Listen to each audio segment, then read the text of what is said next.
No, I would imagine that to avoid the pain of Prudence having to go down the stairs in the wheelbarrow, he just chucked her in the wheelbarrow up to the top of the hill and then climbed up himself.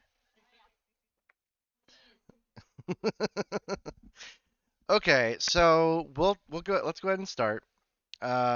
You we'll say that it is still quite early morning. This is post Sin getting trounced by Yukugrak. And you are all very much aware that the Swan Festival, which is the name of the courtesan's uh, dance or event, is going on this evening at Moonrise. And just to reiterate, 16 or higher, you are an honored guest and can sit with, get an actual invite. Otherwise, you can sit in like the bleachers. If you remember like To Kill a Mockingbird, and how like the court crowd were in. Oh, okay. It's anyway, it's balcony seating. So you can still watch the festivities, or you can be a servant and you can get right down in there and hear all the good talk that you can't hear from the cheap seats.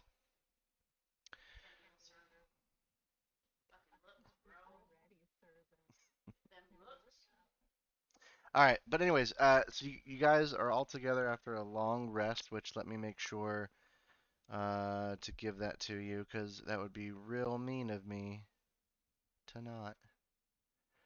Um, I have to remember hit points though, because you cannot gain but one plus your con. So Sin and Prudence. Sin, your battle was afterwards, but so I don't think you would have gotten these hit points back only to get them when you fought. But Prudence, you had 15 damage, and what is your Constitution modifier?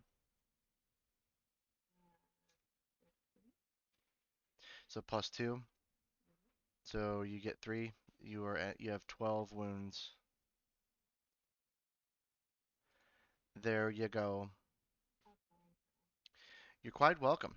But you guys go ahead and kick it off. I mean, you are able to at least go about the lower halls, the Winter Palace, and you'd be skirting it if you were trying to go around the Royal Halls at this point. But I will go ahead and open it up to you all.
Man, what if I would have known, I would have made sure there was a You're good. If I would have known, I would have made sure there was a chase scene.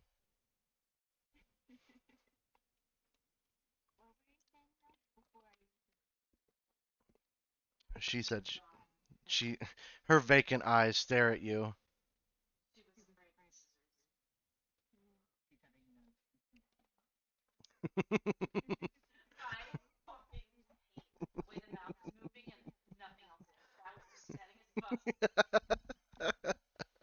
Just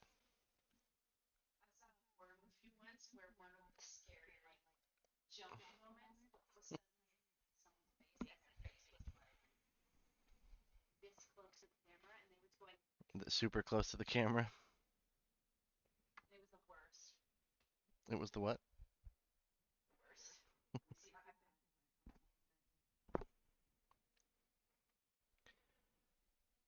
We could say that they you guys are in your broom closet in your guest room, your one bedroom guest room, complete with such luxurious items as bed, chair, desk.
You're fine. You're fine. All right. So Poppy's hair has been solved. That is going to be 5 experience points for all of you.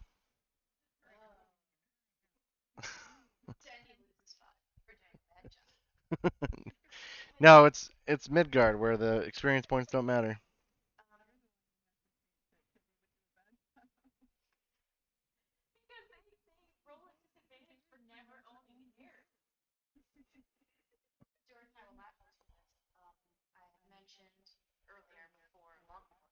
Mhm.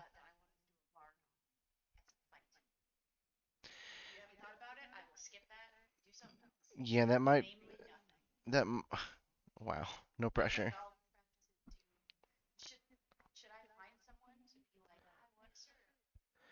I mean, you'd have to find a bard and see them perform to be like, hey, you're Bardoff. Just like how you played chess and someone saw you playing chess and was like, I didn't know that was an option. And so if you see someone being Bardy,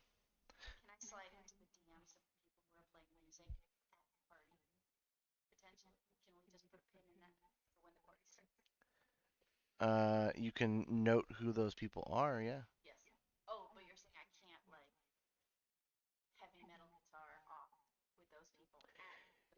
Your good friend Scutarius Thornwalker somehow mhm, kindly fills you in on this little tidbit, and it's not me just telling you, because then I could tell you in character. If you aren't an honored guest, it would not be of your best interest of status to go moseying down to the grounds themselves. If you're not invited, that is caused for more loss of status by being a brutish and barging in on a party you weren't invited to.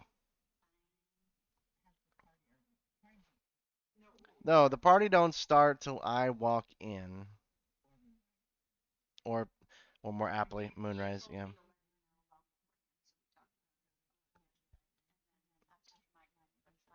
And then we watched Good Omens right beforehand. Sure.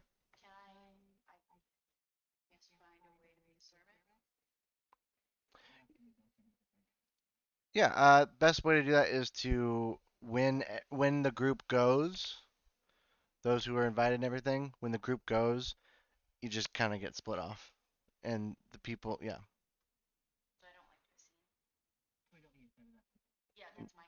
Correct. No, there's no scene.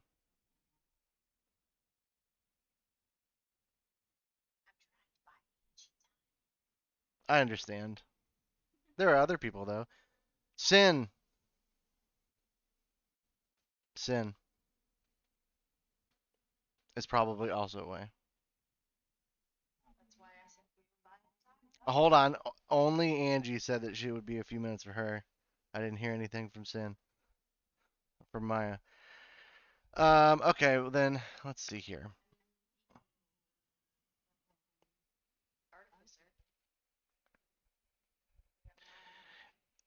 Uh,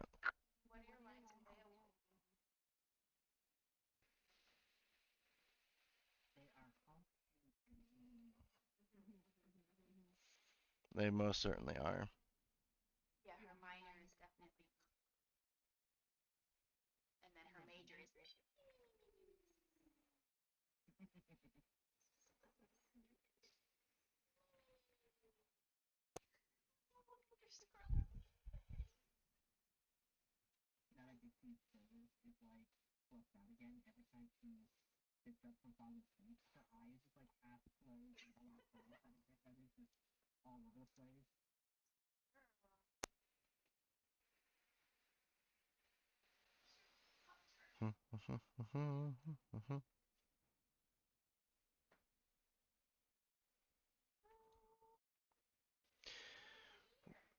So I know that she had the two things. What was the other thing that was discussed that we need to do?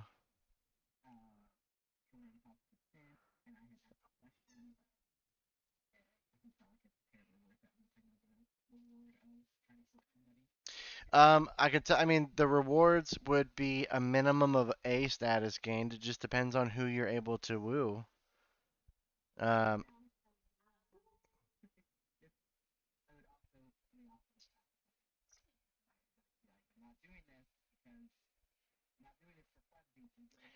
don't beg for forgiveness. Don't ask for permission, my dude. Just get out there and you're a king. Yes, actually, in fact, the I will say that as long as you have a 10 or higher status, and you can be able to assist and be a friend with helping with a single check. Because wouldn't it be bad if Leofton was trying to woo somebody and Tendi ended up taking that courtesan from them?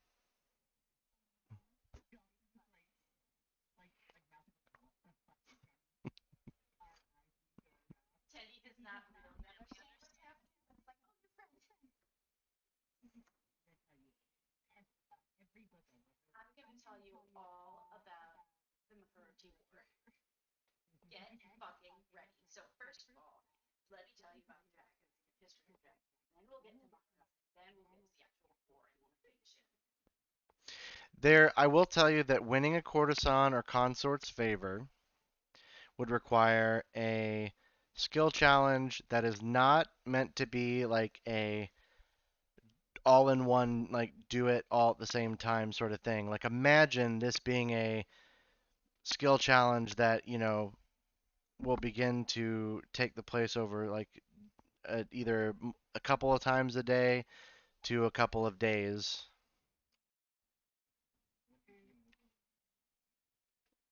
No, I mean it could very well be, but honestly, I think the way we've got it is going to be okay for now.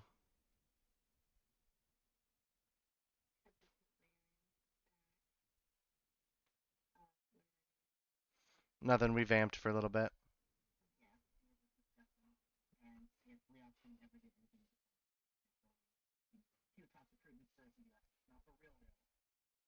Boo.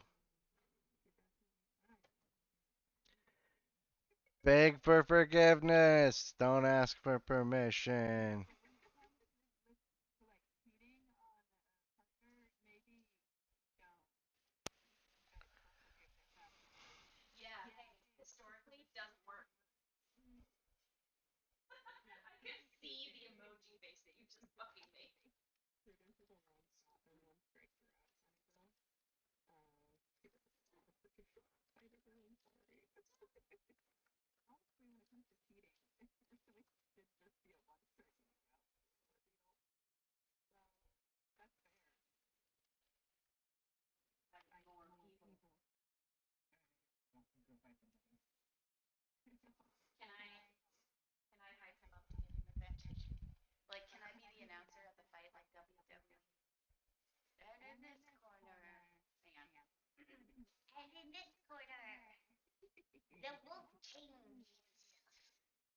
Sure. It'll be a one-time dual advantage on the first attack.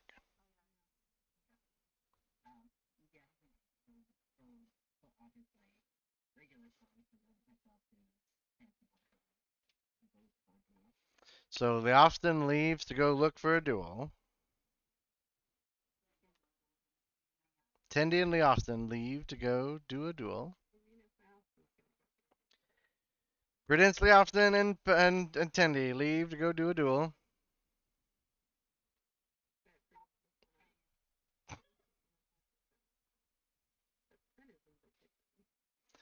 That's that's what I figured.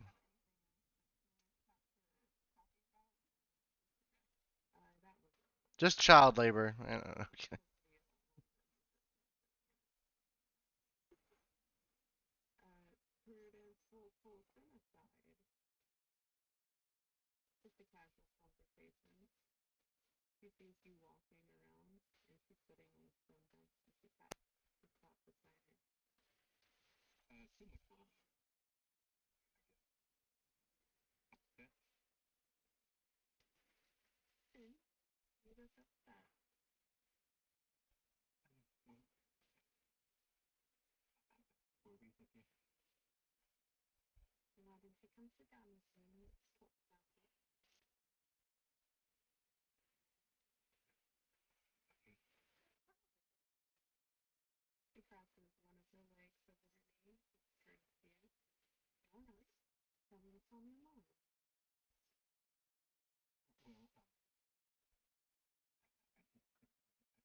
Whoa, whoa, whoa. Hold on. Let me make it perfectly clear. There is one male consort. Actually, there are two male consorts. It's 2023.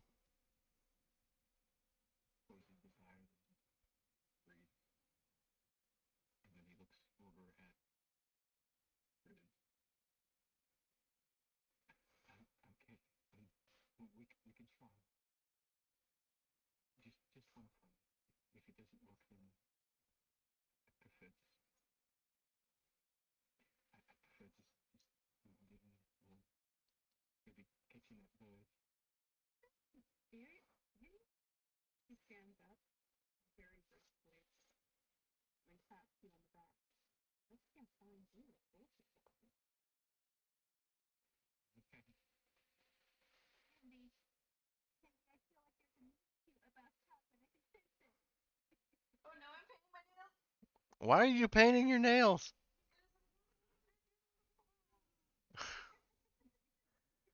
Okay. Okay.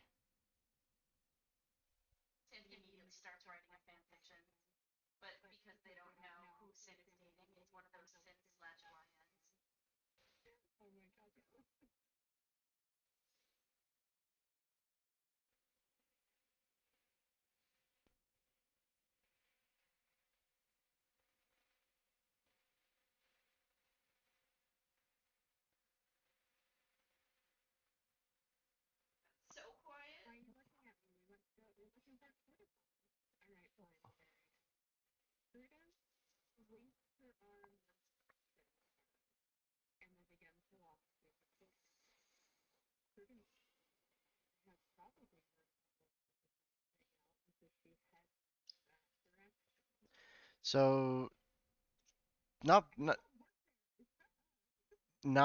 not far off. Yeah, and I don't know why you're not giving Sin your employee discount. Um, so there's a couple things you see being out here in the courts. So first off, um, you see everyone else who clearly have left to go elsewhere. Um, but you see, I mean, there are tons of people that you recognize. Anyone that you may have met at any point in time, with the exception of Revik being in his tower, is likely someone that you would pass by throughout any point in time today. It's not like these are immensely vast halls, and now you have the ability to see almost everybody, whether or not they'll talk to you because of your status is another thing. Um,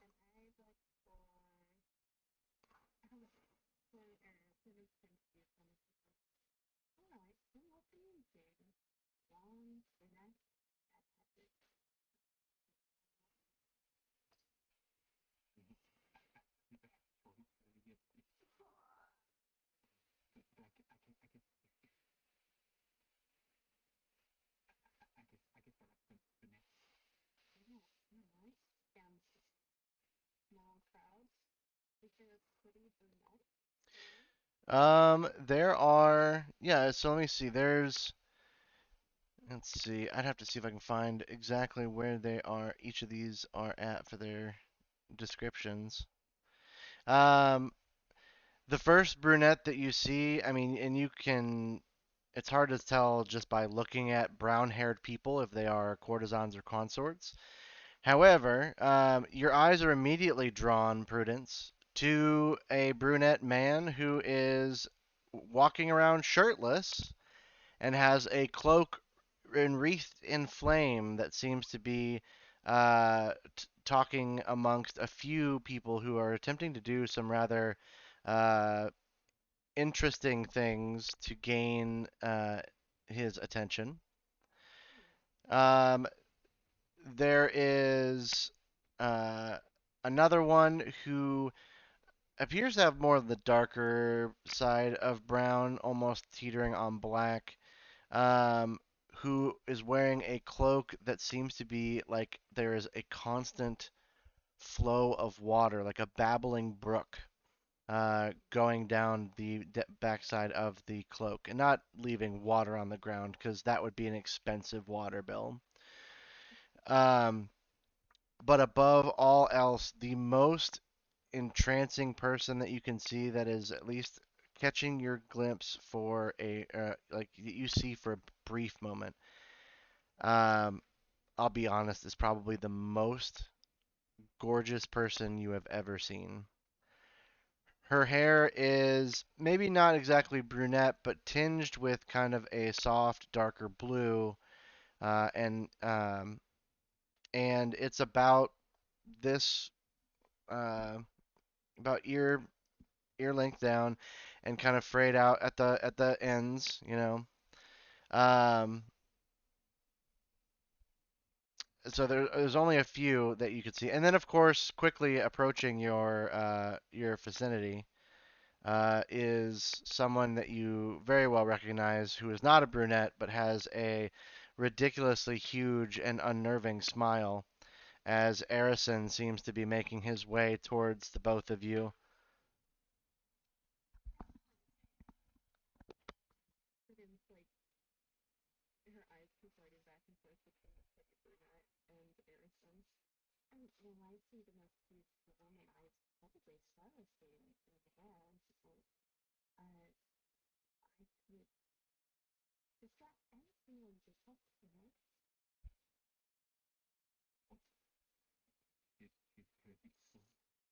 Hello, Sin. Hello, Prudence. How are you this fine morning?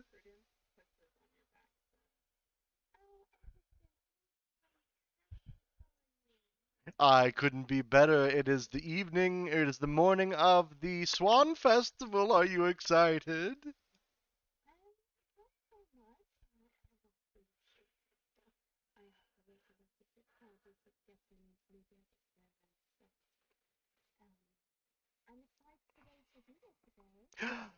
Well, that is precisely why I'm here. I think I have something for you, and he just boops your nose. Oh, Sin, where are you running off to? You could stay here too, champ. What were you all out here doing this fine morning? Certainly preparing for a duel. You don't want to get too damaged before the festival.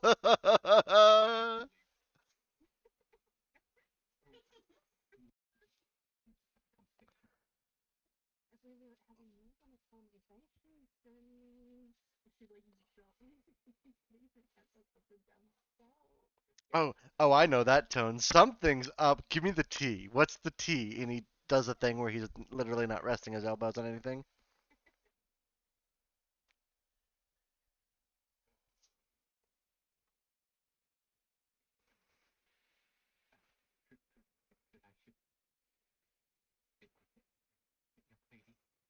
Which one?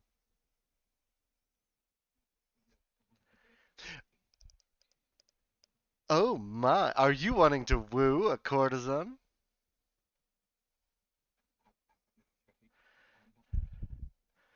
Well, as somebody who knows everybody here, being the court musician, I could certainly help you out a little bit if you don't mind. For starters, I just want to point out that wonderful, ravishing woman over there. That is Mayara, the sapphire courtesan. And I don't mean to be offensive, but perhaps you are shooting a bit high. We could look for perhaps maybe Hargos, or if you feel so much that you are up to it, maybe take a swing at Mora Moonwater. But the Sapphire Courtesan is the premier courtesan here in the courts.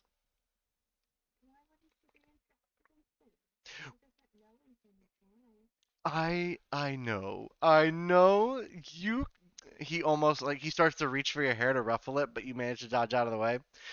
Well, what I was meaning to say was, as you are already very well aware, everything here involves status. And unfortunately, and I heard about your little tiff with the Black Prince. I won't tell if you don't. But,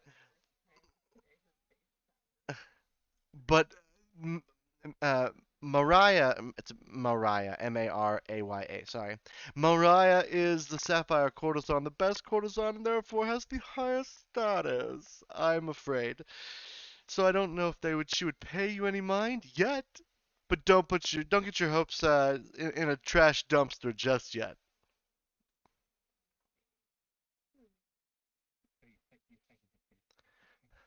Well, very well, very possible. There are many wide arrays of what these courtesans appreciate. I have been known to woo one in my time. It's not my style anymore, but I'd be more than happy to help.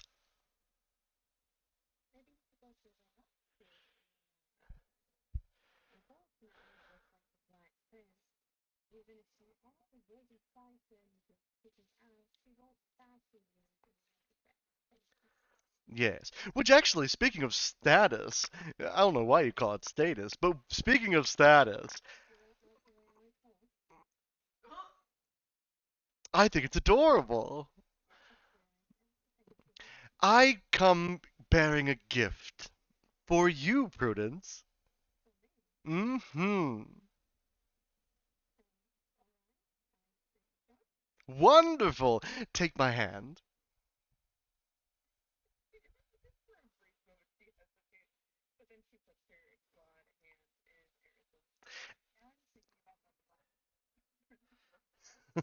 Take my hand. Come on, boys. Won't you take a weird, smiley man's hand? The moment you touch his hand, you feel a change. Not a big change. Not a big change. No, it's not that. It's not infectious. Um, you feel like you did yesterday before you fought Sir Ingress the Red.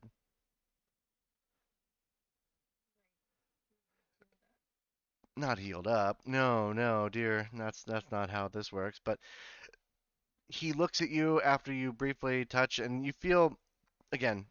You feel like you are living in yesterday. But he goes, "I gifted you once one of my statuses."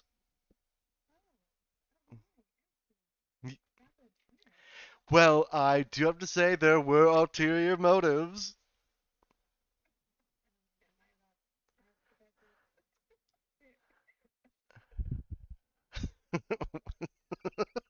What? What? Oh, great.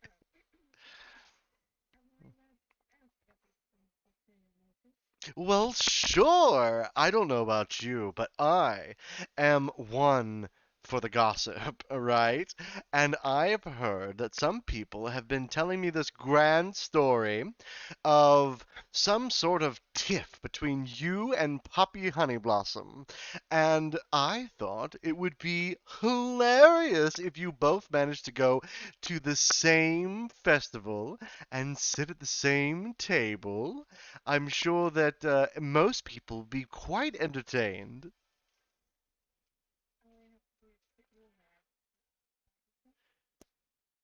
Well, isn't that what you do? That's what I've heard.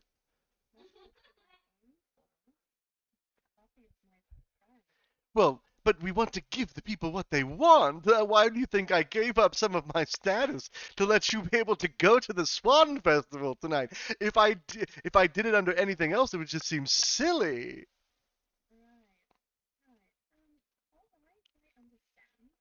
Good.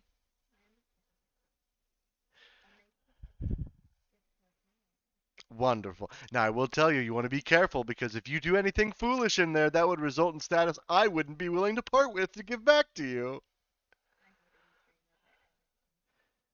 Excellent.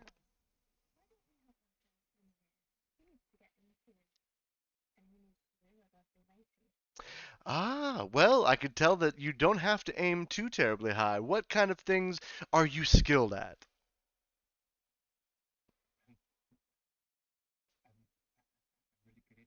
Speaking, yes.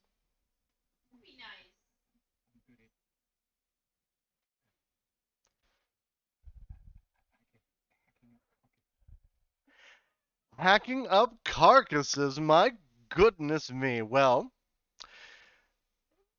could you at least give me one more thing? I think my gears are turning.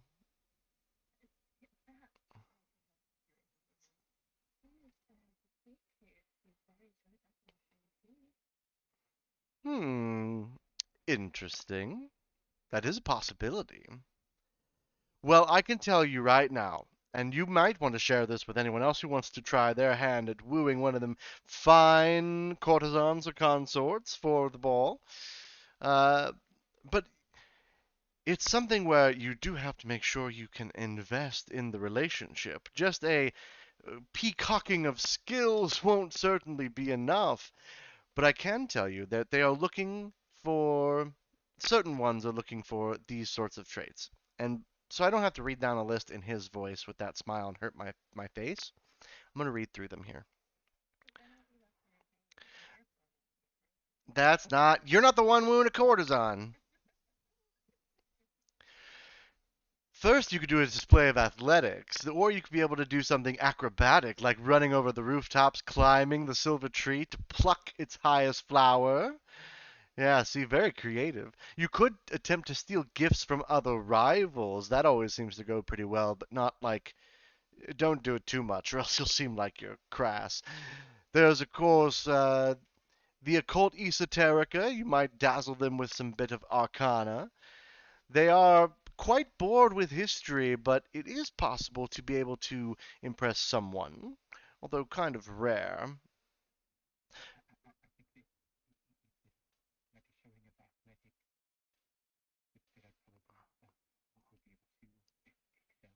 Oh, perfect. Well, but don't get me wrong. You're probably quite the athlete, but that won't be the only thing that you could do to impress somebody. Simply, athletes out here doing duels all the time use those to win the affections. But nonetheless, you could perhaps maybe share some gossip they haven't heard of before, aka investigation. If you offer them flowers, greenery, feathers from rare birds, sweet berries, robin's eggs, distilled sap, sometimes they will find that bit of nature a bit arousing. There's also the ability to talk to them about a religion, but I can tell you right now, religion is not what they are all about. Although I have heard some of you have joined the Lords of Light. Congratulations to them, I suppose.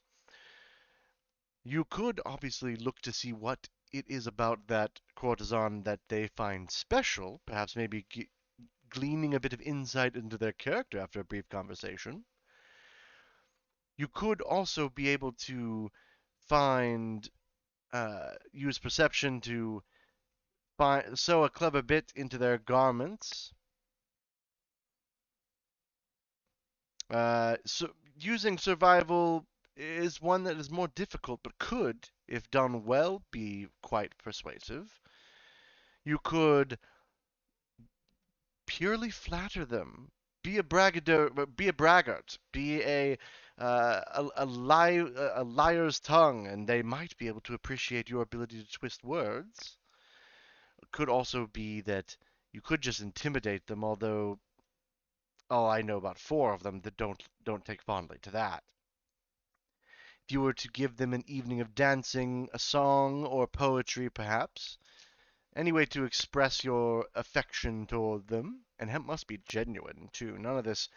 Most of the times, all of these new poets nowadays use some sort of automated writing utensil to be able to write those poems for them, and I tell you what, it's nothing like the real deal. Damn AI. And then, of course, you could just use sweet words. Use your words like you would tea or bread and butter with honey, of course.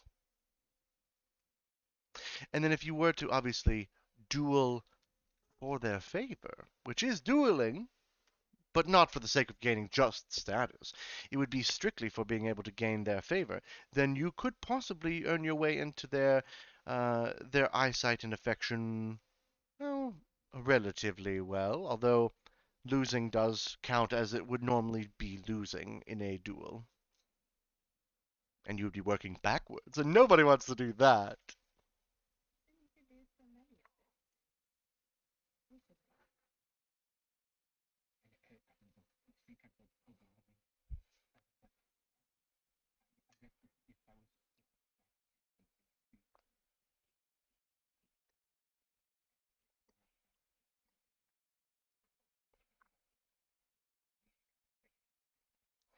Well, I tell you what, confidence is key. You have to make sure that you know what you're talking about. If they catch that you are simply speaking just to hear yourself talk, they won't be interested at all. Mm, these goblins make the best cookies I've ever had. No, Scutarius has the cookies.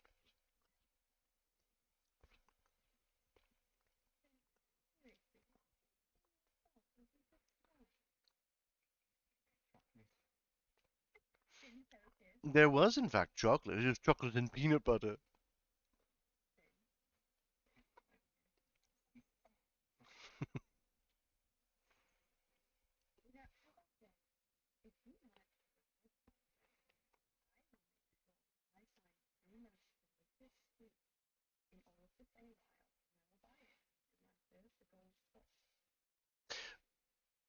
Harrison chimes in. Are you aware of what the most sweet thing is in the Feywilds, or are you just saying that? Oh, well, these are a close second.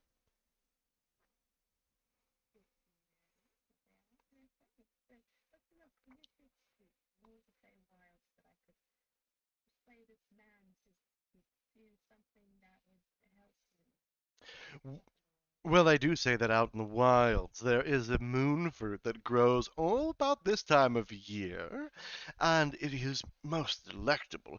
In fact, I believe, if the timing is right, at the crux of the winter season, they will start being able to wheel out barrels of this moon fruit wine that's been aged for quite some time.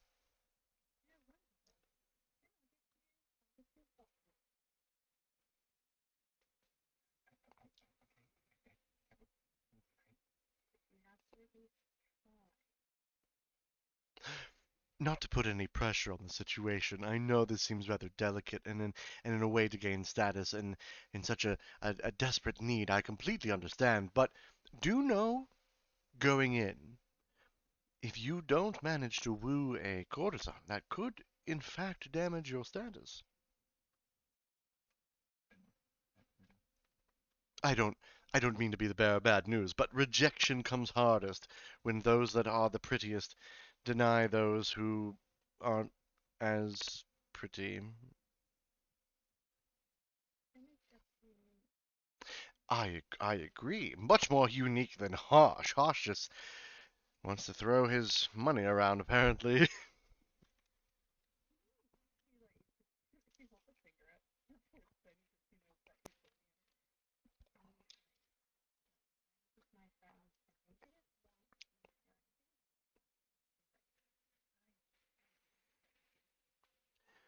Well,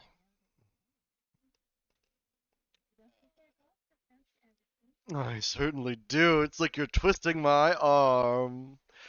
So, I believe, what was it, last time I saw you yesterday, I told you about him and Ulara.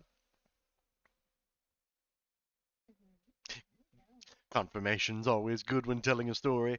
So, Ulara is quite an individual. I don't think that they quite, well, I don't know if Harsh is doing this in earnest or simply just to gain status. I wouldn't put it past the poor guy to use Ulara to gain status, but if you really want the tea, I can give it to you.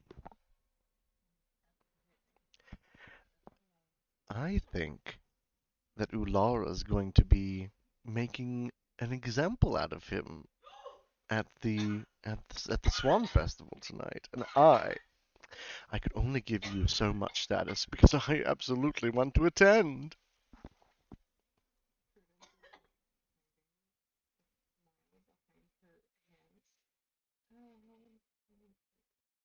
Well, we'll see. She has her ways, provocative as they are, but I would like to imagine that the Boar Boy's been stuck in books for so long that he will fall for anything.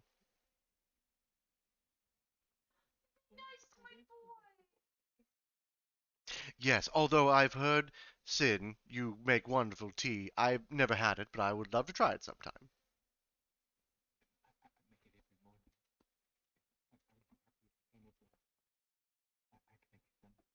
Oh, you don't have any on you now? Oh, understood. Well, tomorrow morning then.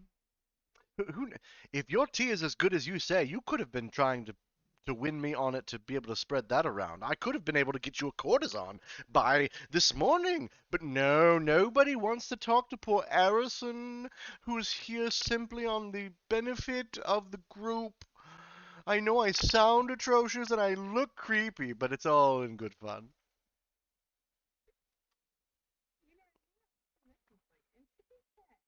Are you lying? Are you sure? You were looking to get him a courtesan.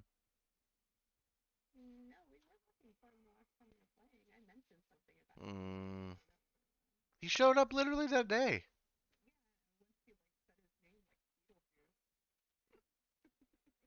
After you saw Hosh, but then he went to go follow Hosh.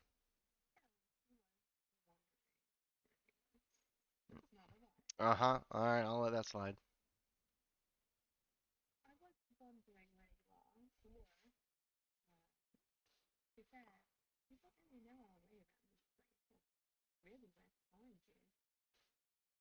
Oh, I'm everywhere. I can't stop. Won't stop. Trust me, I'm sure that if you mention my name, one of the little lantern dragonettes will probably find their way to me and mention that I've been mentioned, and I will make my dashing entrance.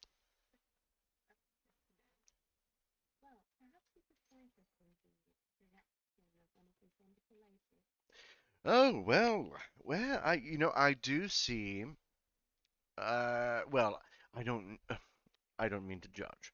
But the three that are out here, besides Mariah, is Hargos Enderan. He's noted as the flame-cloaked consort. You can't miss him. There's Lesheki Alamandrin, the silver-chained courtesan. Once again, befitting their title, she has a wonderful silver chain around her neck. And of course, there's Mora Moonwater, the rain-cloaked, which again funny how these titles just seem to find them, but they have a cascading rain coming down on their cloak. Now, if you would ask me, Mora would be the one to go to, but be careful. She is quite expensive.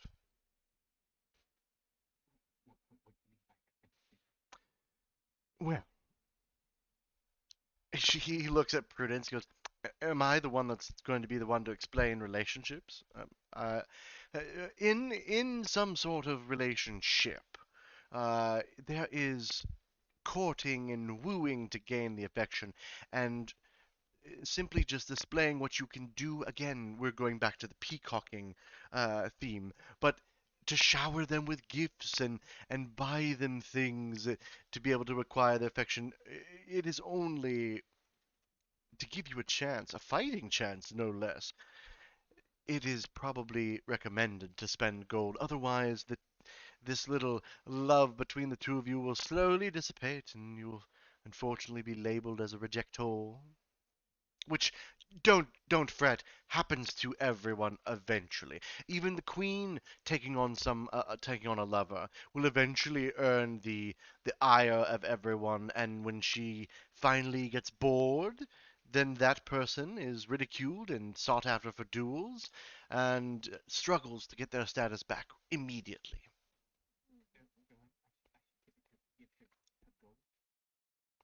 Uh, Gifts, yes, yes. Gold means nothing to Faye.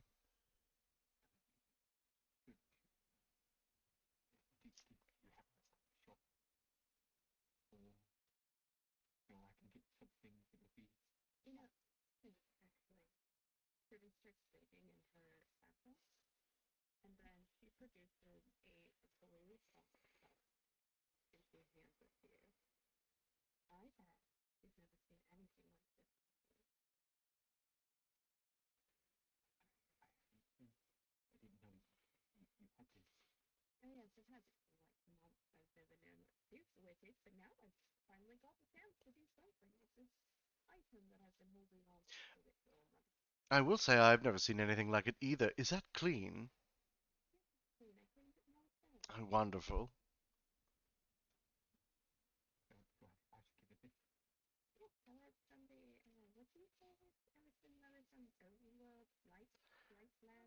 The lighted lands, yes. Oh, and Sin, as a friendly bit of social correctness, don't tell her you've been carrying it in your pack for a while. Make it seem like you caught it and came here to the Feywild specifically to woo her.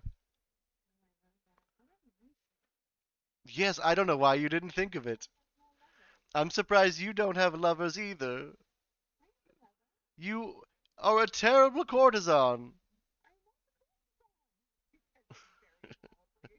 Some people walk by and go,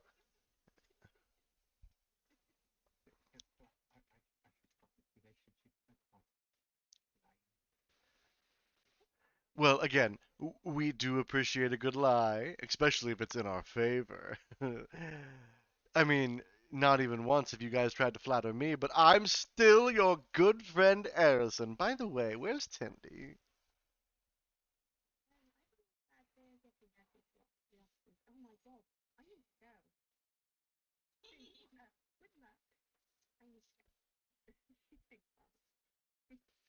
Well, I'm gonna go watch the duel. I appreciate some good roughhousery every now and again, especially during dueling season. But good luck, champ. And he like puts his hand on your shoulder and just kind of like squeezes a little bit and just stays there.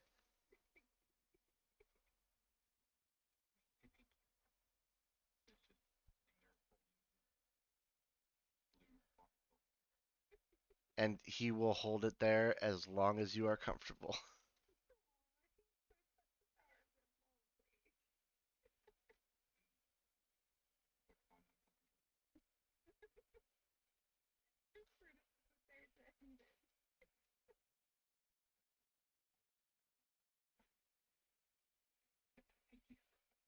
Of course.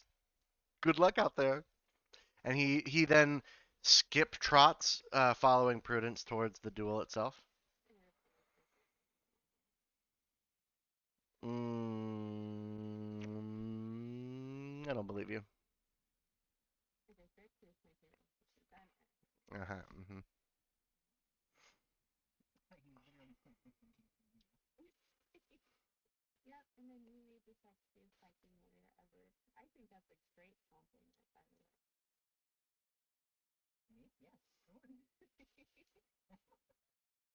All my hard work wasted. Okay, so we're gonna do a duel in the mid morning. Is there anybody in particular you wish to challenge? You now have heard of some duelists, primarily Sir Yingris the Red. Um, Bright Spur is the leader of the Ravens faction, which is actually a dueling faction, has a lot of the duelists in it. You have heard of Yukugrak and Jurok. Um, on the lesser end, you may have heard of Lord Schlesfield and Baron Suvide, although they are often mentioned with they are almost out of your league sort of situation.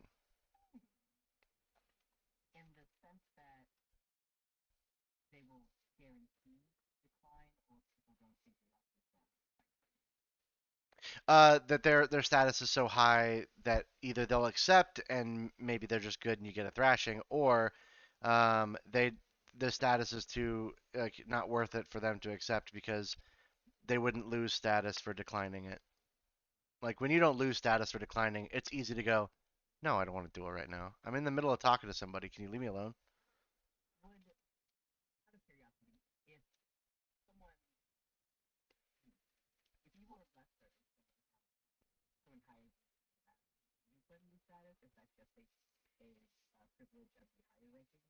Privilege of the higher rankings.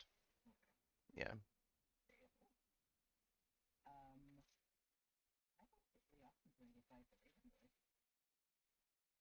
The Raven Boy? Oh, Brightspur. Very well. Do you make any preparations prior to?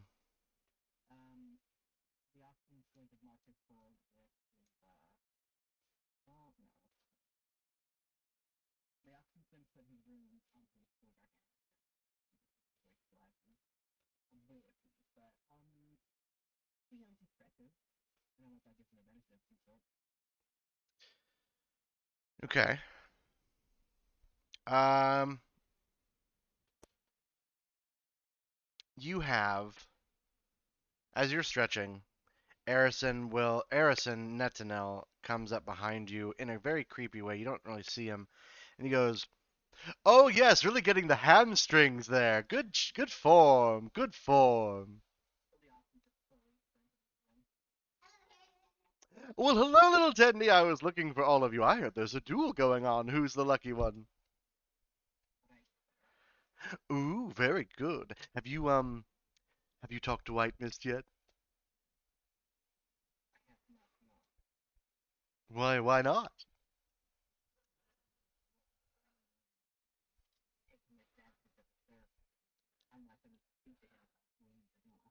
Well, I will say, he is the one in charge of duels in the arcade, for sure. But you don't want to be able to perhaps maybe swing this in your favor? I heard that you're very close to being an honored guest. Okay.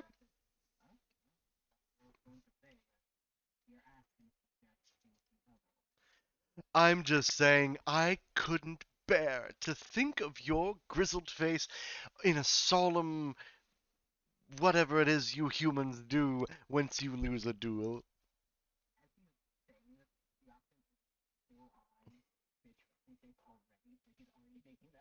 Yes, exactly.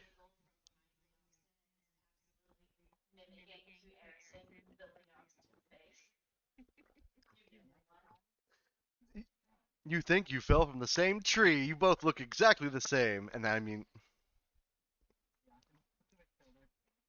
listen. I know. I know how this seems. I am not a Shadow Fae. I'm simply a wonderful elf from the Lighted Lands who ended up here and isn't able to leave. But nonetheless, don't you think that if they are going to do something, you should also be doing something? Even the odds, make it a little more fair. Well, I mean, I certainly recommended it, beating around the bush, but if you want me to be more direct, yes.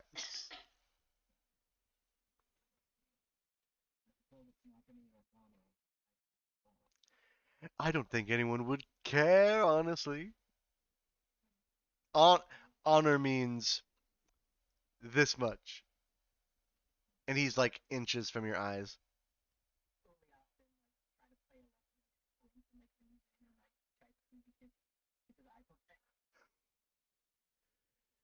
Right before he just like kind of brushes your eyebrow to straighten out one of the stray hairs.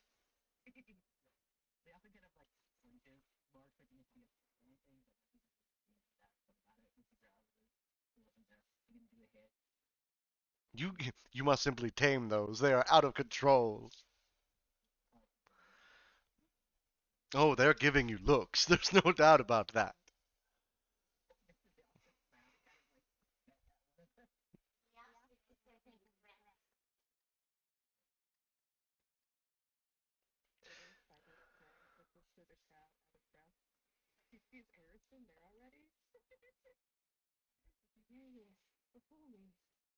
Well, you're a tiefling. I'm an elf, and we're in the Feywild. Come on, get your act together.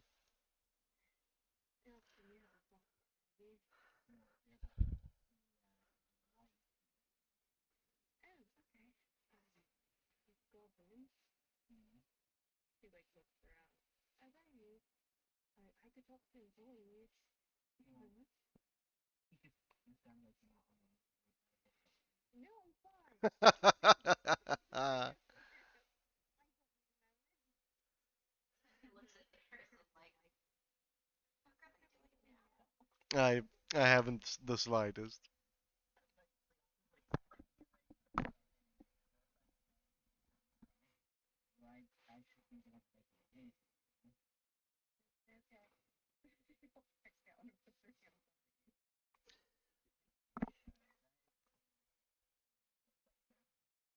So you're going solo to White Mist?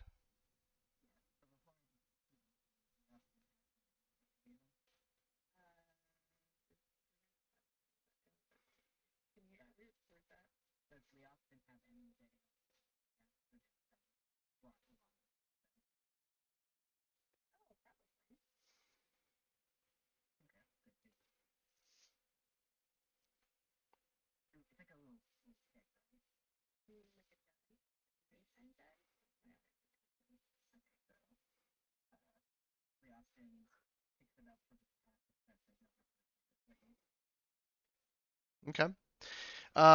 You head over to White Mist, and he just finished up a duel and was kind of raising his little canteen flask, and takes a big drink and gives a couple cheers and then begins to start waddling off.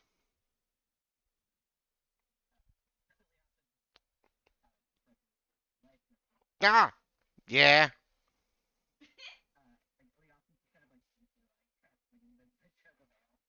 Stop, stop, stop moving. You lie. All right, continue.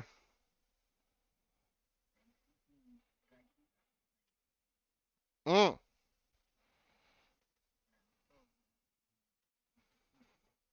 You want to duel the first knife of the Ravens? Mm-hmm. Okay.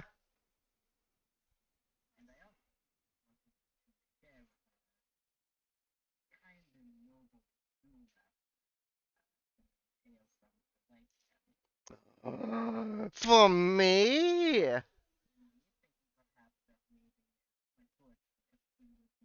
I'll say no more. And he grabs it. He immediately there's still liquid in his canteen, but he just pops it open and just pours whatever you gave him in with the rest of his stuff.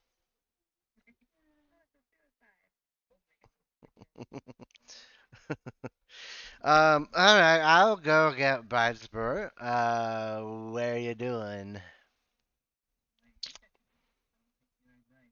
Mm, we haven't had a rooftop match yet.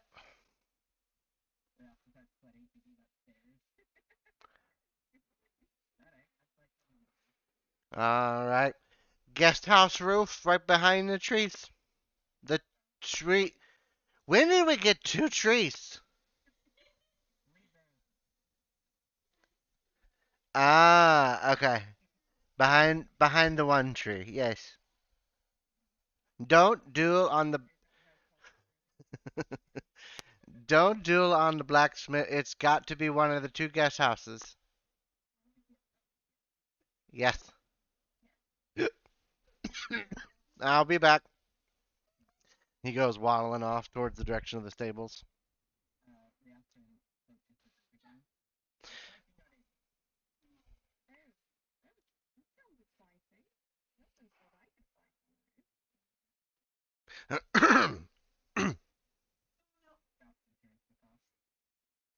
You see Sir Yingris the Red standing behind you at a respectable distance, but clearly looking at Prudence.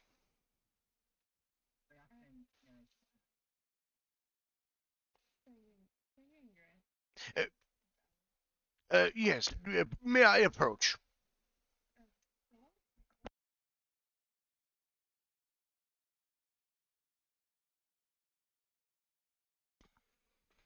I wanted to extend apologies to you for the duel yesterday. Well, uh, I, I don't know if you are accustomed to dueling in the fair courts, and so perhaps maybe I had taken advantage of your in teachability. No, no, that's not the right word. Um, new naive. No, not naivety. It's your green, the greenness. The words. Inexperience. Yes. I respectfully, of course. Perhaps maybe I had taken advantage, and I wanted to say that even though the match was very quickly over and done, you are a remarkable fighter for not using weapons, and so I wanted to make amends, if you will allow.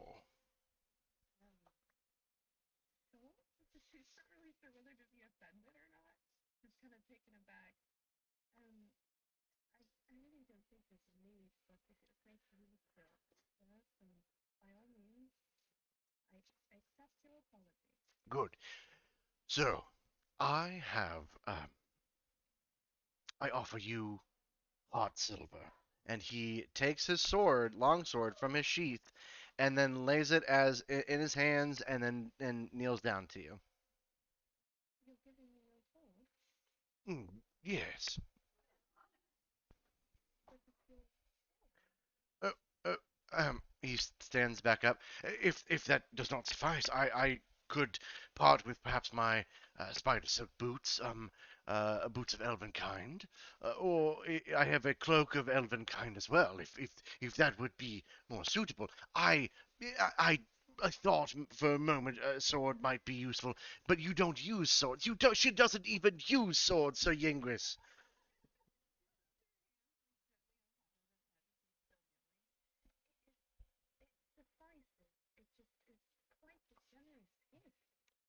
Well, again, I've never seen a courtesan be able to fight so well. I figured you would benefit from having the status replacement from your inexperience.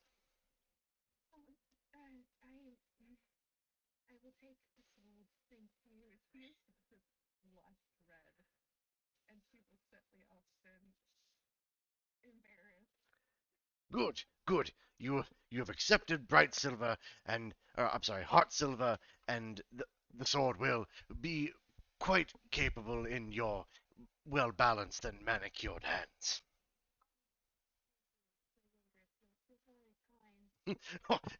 He seems to be all adroit with himself, and he goes, "If you'll excuse me, I shall see you perhaps maybe tonight at the Swan Festival." And he gives a bow, and then just kind of, "He's here, hot silver."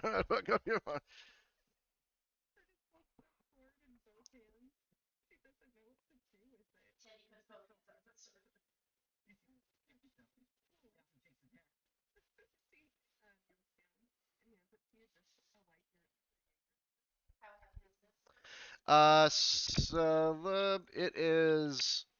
I mean, gosh, making me look up weapon weights. It's like 8 pounds.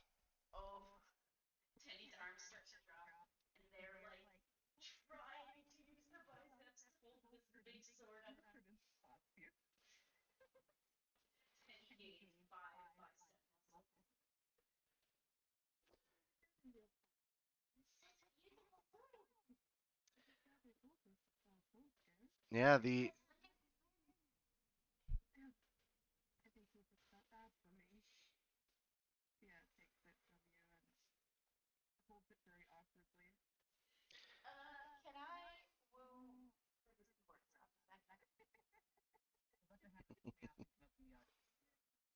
that's cheating.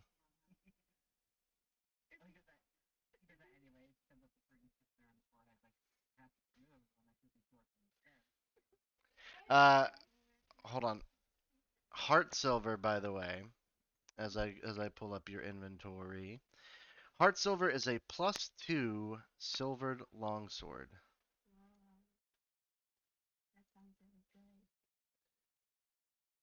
It is really good. You so you take a look at the sword. It has amazing attention to detail, and there's ornate scroll work that almost covers every surface, marking this weapon as special. Now, I will say, if I'm not mistaken, unfortunately, I don't know if you are proficient with longswords.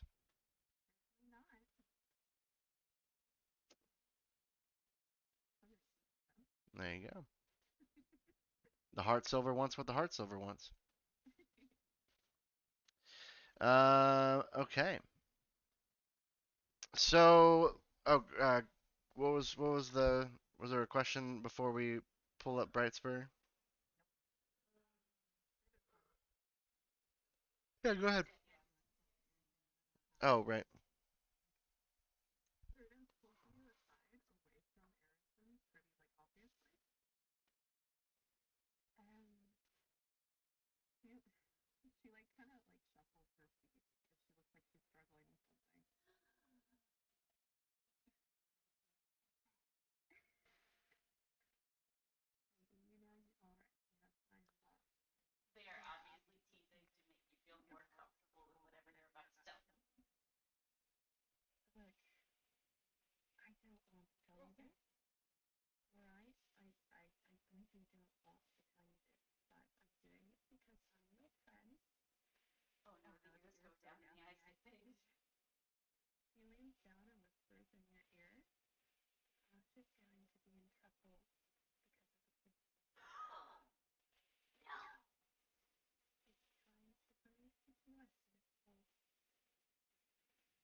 Pr- Prudence is like, it's my one good deed for the year.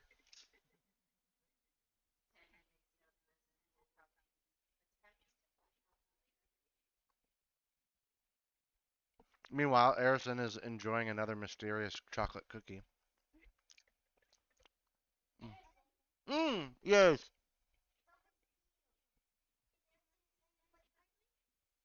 Well, why wouldn't I be?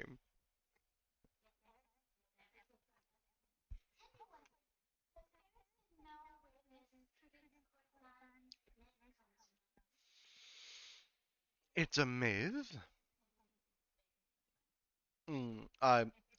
I'm quite aware that it's a bit of a rumor. I certainly didn't start it, but I suppose I could look into its origins.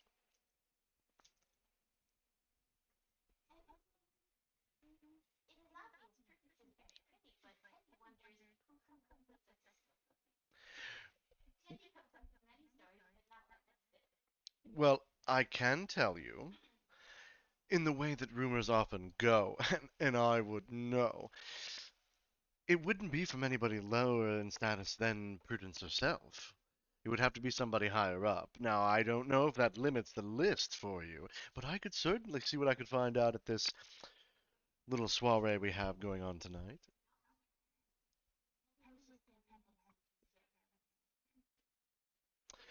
Well, the night is still, as they say, young. You don't plan on leaving tomorrow, do you? Well, good.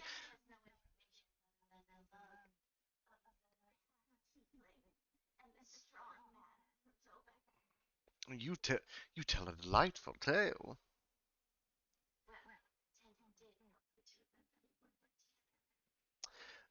Ooh,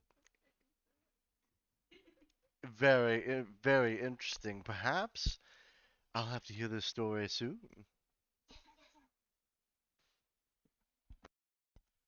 Well, shall we watch this tiefling's boyfriend get his butt kicked?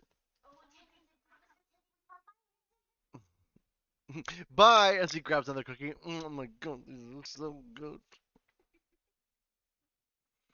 All right, Lee Austin,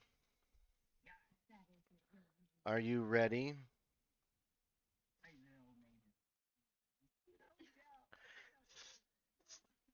Steven, Steven, my goodness. All right, we are dueling Lee Austin versus Bright Spur. Ten, ten, Tendy, the information you have on Brightspur is he is the leader of the Ravens, known as the first Knife of the Ravens, and is an accomplished duelist leading that faction.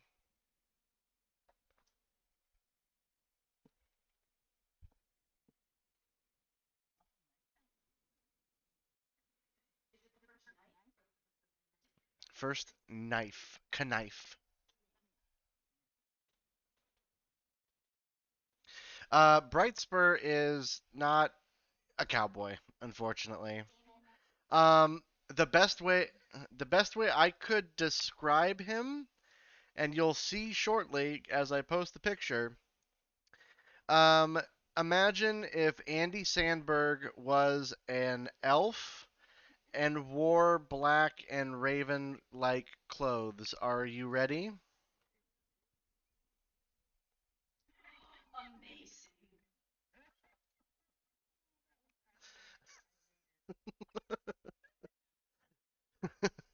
You got to be careful though, because if you lose, he'll take you and throw you to the ground.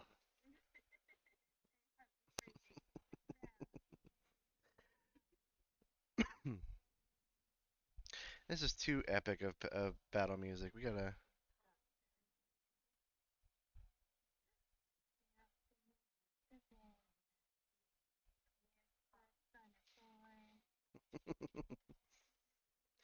Lightning bolts. All right. So just a reminder, you have 3 rounds where you both attack each other. You have paid Brightspur in form of drink to have him maybe overlook a hit, or perhaps a White Mist. Yeah, sorry. Um,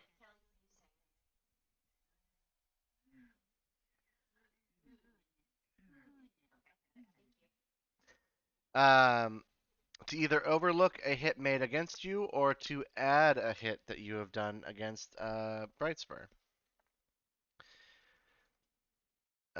Which, and then after that, if you guys tie, then there's no status lost or gained, and we go from there. Sound good?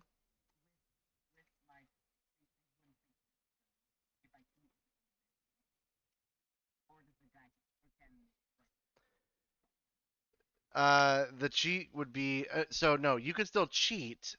So cheating is different than white mist. Yep.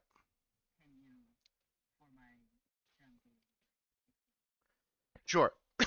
White mist is going to either add or subtract a hit in your favor. Period. Cheating would be that you are able to basically, in one round, attempt cheating by making two attacks. The higher attack is the attack that actually hits. The lower is the DC for them to be able to see using their perception, passive perception, +5. So, now I will need you, importantly, to roll initiative. Although it's the same time, it does not matter, but it puts you at the top of the combat tracker, so I know I don't have to drag things as far because I'm lazy. It happens to the best of us. All right. Do you have your weapon?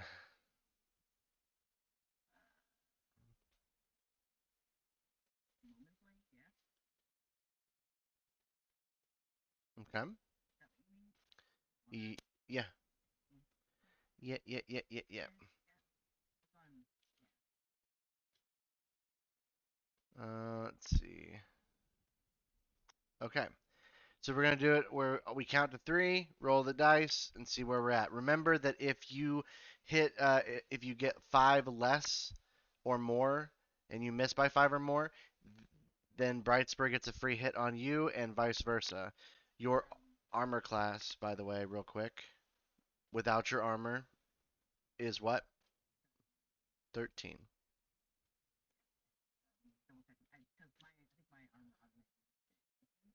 Right. There is no way for me to remove.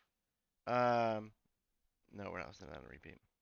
Uh, there's no way to remove Brightspur's armor, but I can easily tell that it's a 14. So,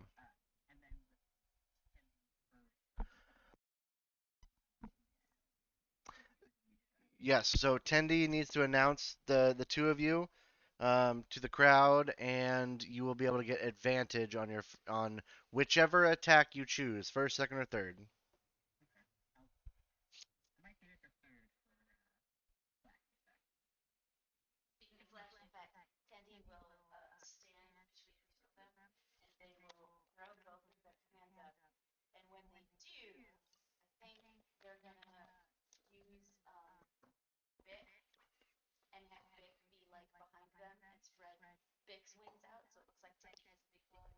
Ooh.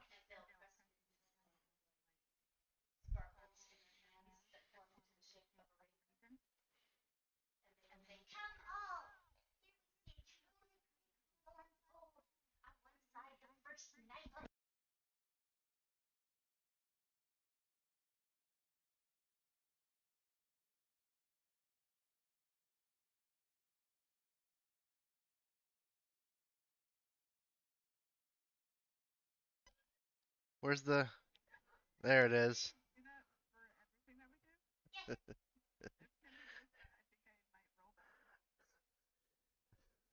Lee Austin over here going. All right. Brightspur gives you a bit of applause for the introduction as he oh, as he withdraws his rapier and he goes, "You know, I've never fought someone nearly as tall as you. I hope that when you hit the ground, you don't damage it."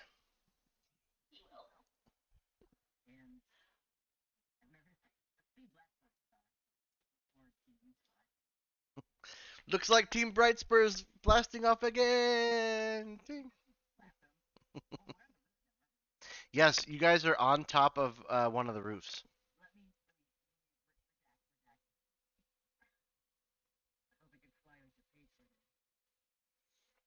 Oh, good sting.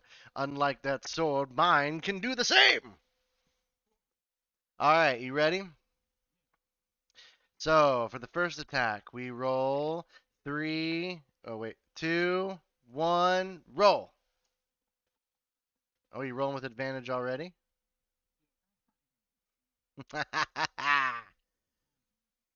So, fortunately, it looks like you both hit. You hit with an 18, and he definitely hits with a 25. Go ahead and roll your damage. Hmm? Yeah.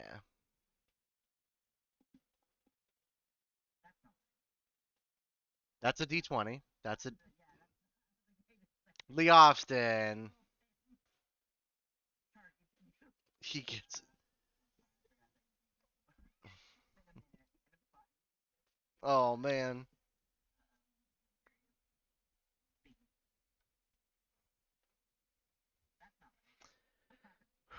We'll get there.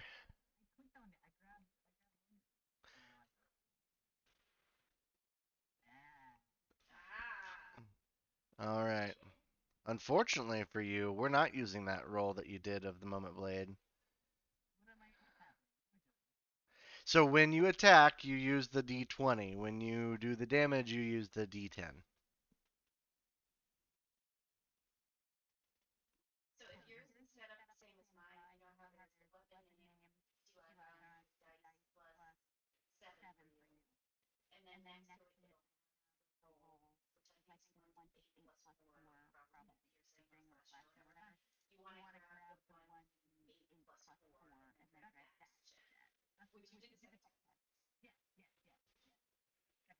Yeah. All right. We ready for round two? All right. Three, two, one, go. Ooh. Oh my. You're still not rolling with Moment Blade to attack. You have a +7 to attack with Moment Blade. It's fine. Uh, that is going. So his attack of 12 misses your AC by 1. However, your 9 misses his by 5 or more. So he gets a free hit on you, dealing a wonderful 5 damage. Yeah. So, so now it is 2 hits Bright Spur, 1 hit Leofton. Subject to change depending on White Mist, but I think you but Bright Spur isn't going to uh take this lying down. This is a rooftop battle. Are you ready? Okay. And you already used your advantage, so you can't do advantage on this one unless you want to cheat.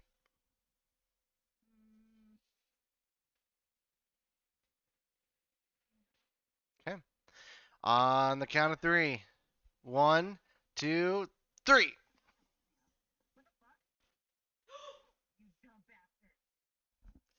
So you definitely hit with that critical hit, by the way. Now let's see something real quick. So he hits you. Your set his second attack, has to be the lowest, which was the one that was dropped. 7 plus 5 um, is actually no, it's just 7 plus 7. Sorry, 7 and 7 and 14 um, does not beat your passive perception of 13 plus 5. So you notice in this attack he is cheating.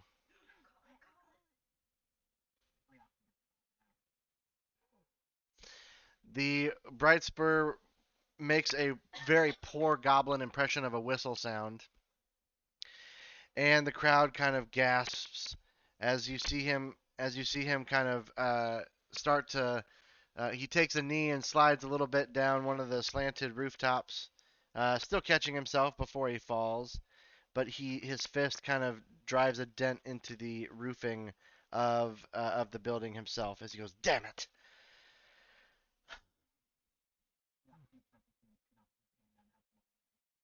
He graciously takes it, and after he sheathes his sword and dusts his hands off in his attire, he does give you a complimentary bow, and he goes, "Well fought, and and and good eye. You know, I would certainly someone who as capable as you could very well benefit from joining the Ravens if you are interested."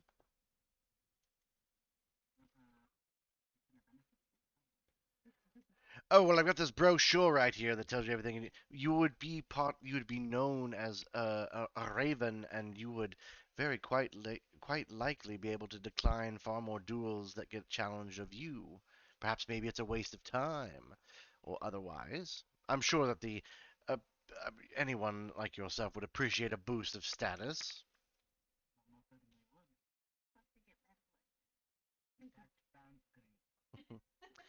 We got that Obamacare. So he puts his hand forward. I'm sure that our duelists would appreciate being able to learn the different techniques of. Where are you from?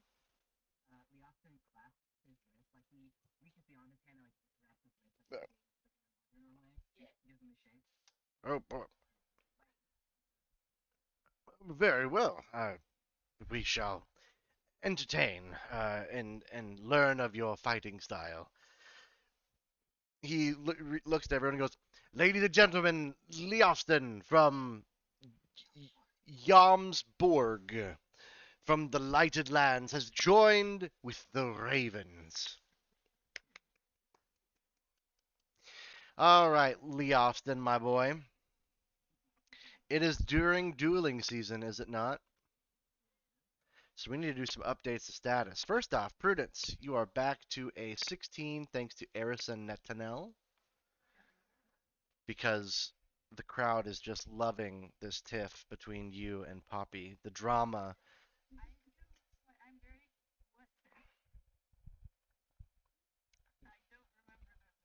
Well, you wouldn't. There are no notes. I'm kidding.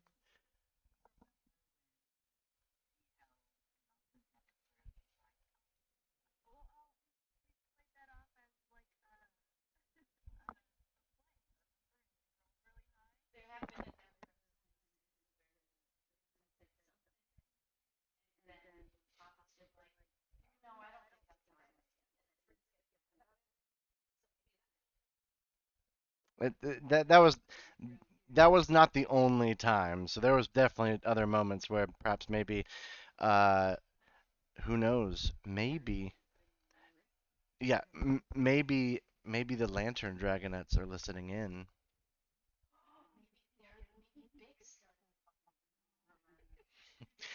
Uh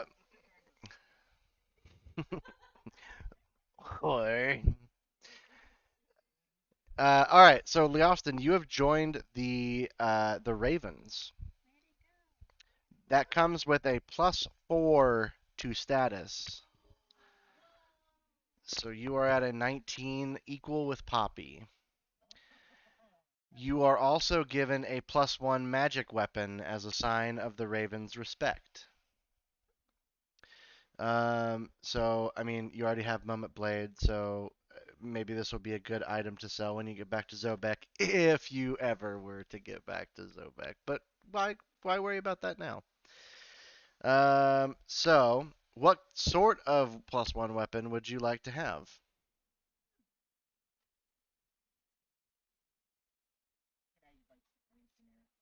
Yeah,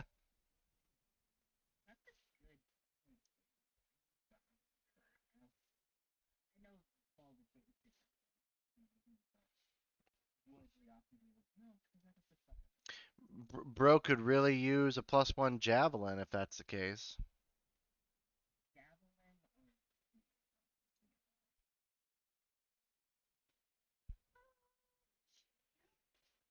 Shield doesn't count.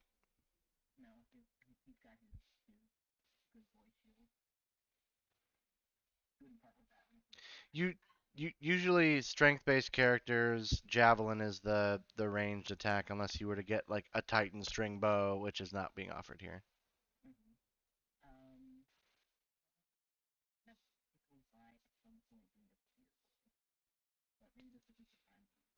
If you want a spear, I'll give you a spear.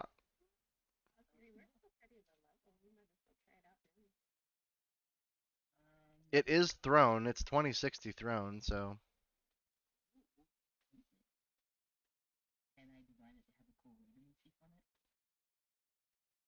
sure. He has taken the spear. Congratulations. You are now the owner of a +1 spear. I think I put it in your inventory.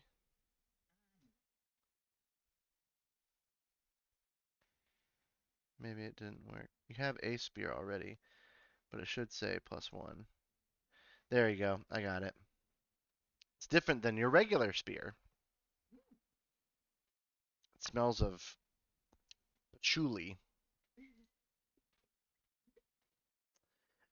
You are also informed if at any point in time you want to know information about other duels to fight, then you can simply meet up with Bright Spur out, later and ask. And he presents with you a possible pick between a couple of side quests. If you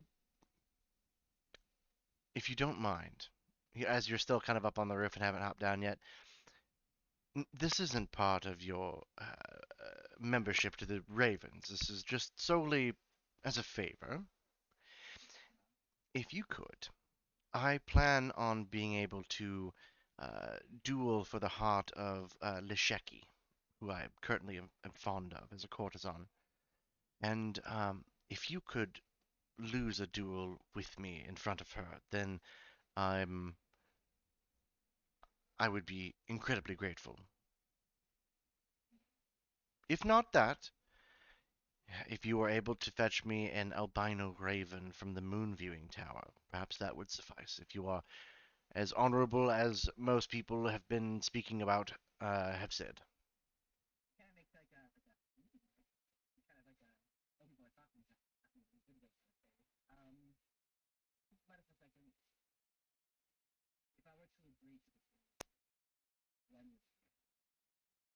Well, it would need to be at least between now and the start of Moonrise, the festival. The Sheki is going to be, um, present, and I figured this would be a good duel to see if I have what it takes. Clearly, I do not, and so it would be good to have one in the bag, as they say.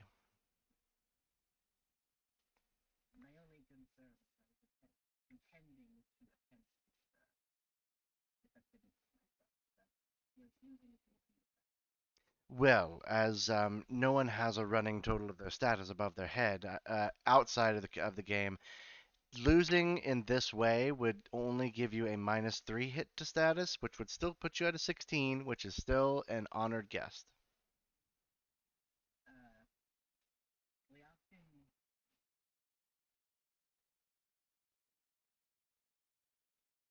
But you did get +4 for beating him, so I mean, like, do you quit while you're ahead?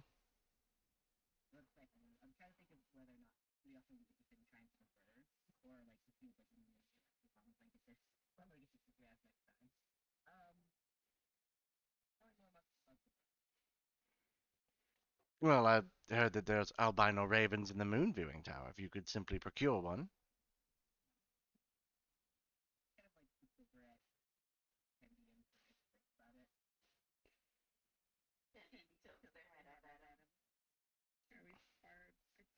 Yeah, you're relatively far away. Arison at one point leans down and goes, "What do you think they're talking about up there?"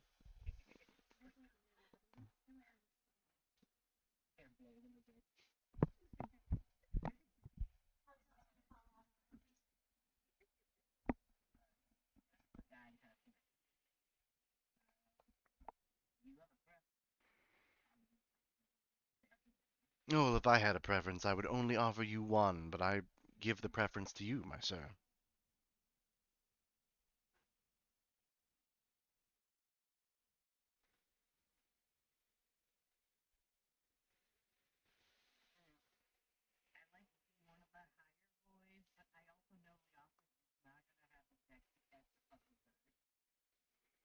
It's a, it's a tough choice.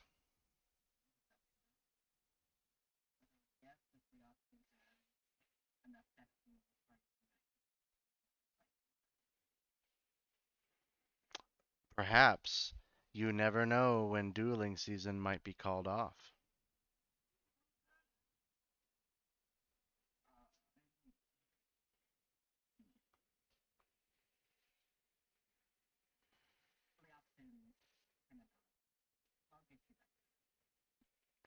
Very well. I appreciate you once again with your duel, and he kind of gives you a salute and backflips off the roof.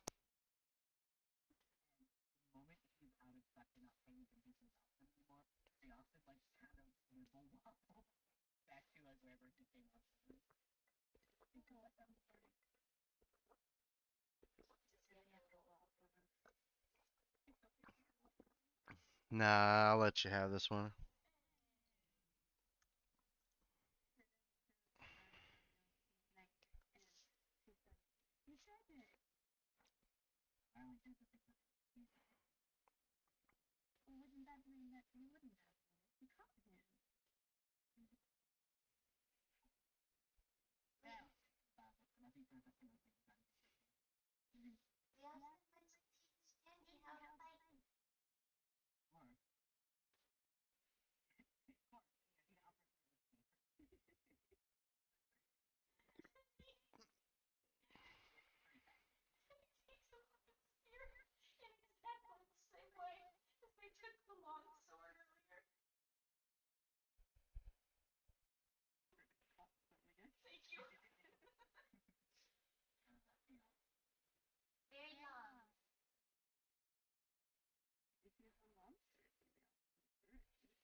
You just gotta tie some hay to the end of that spear, make it a spear broom, and make it and put Tendy in a little witch hat.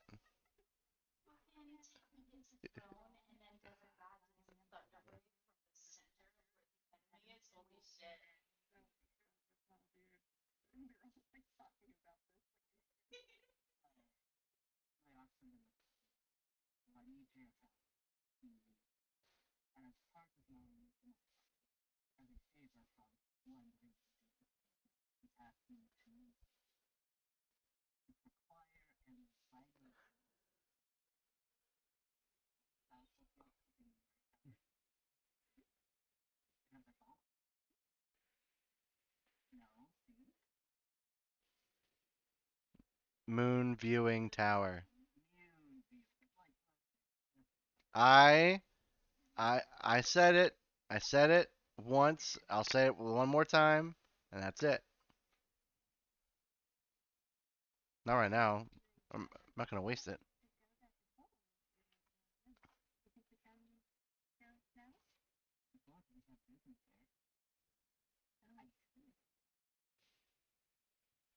Business, business. You walk up.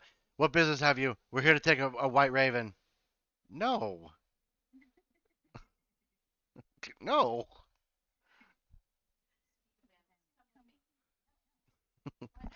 I don't want to. But I have like a sword. I don't care. Um. Okay.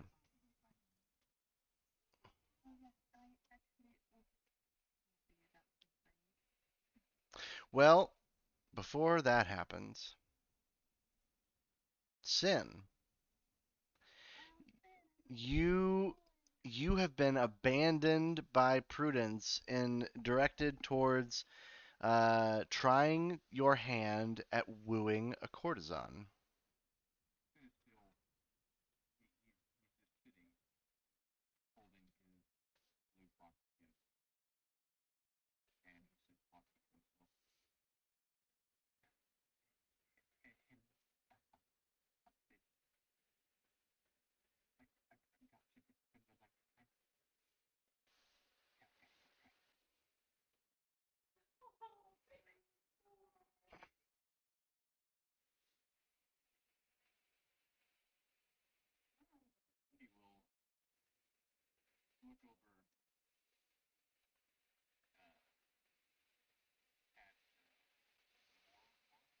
Mora Moonwater?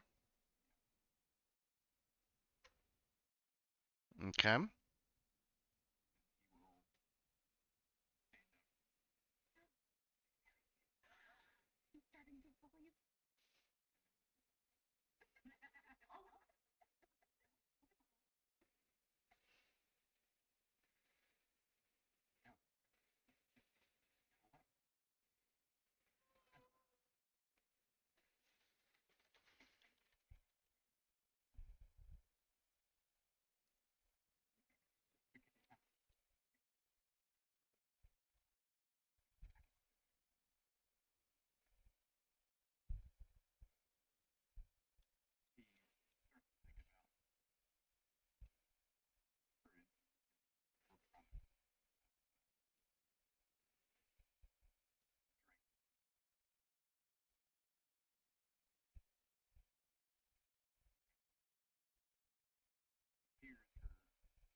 Okay.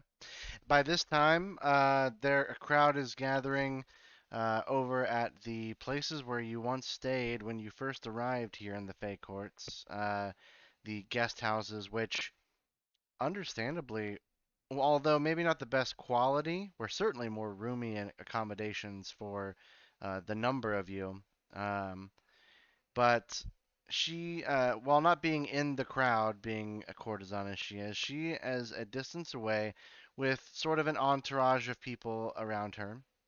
Um, and you kind of catch them briefly, like leaning over to talk to her. She kind of bends an ear and then and rises back up. She is fairly gorgeous as a as Shadow Fae would go. Um, her. Let me see if I can hold on here. I know what I can do. Buckle up.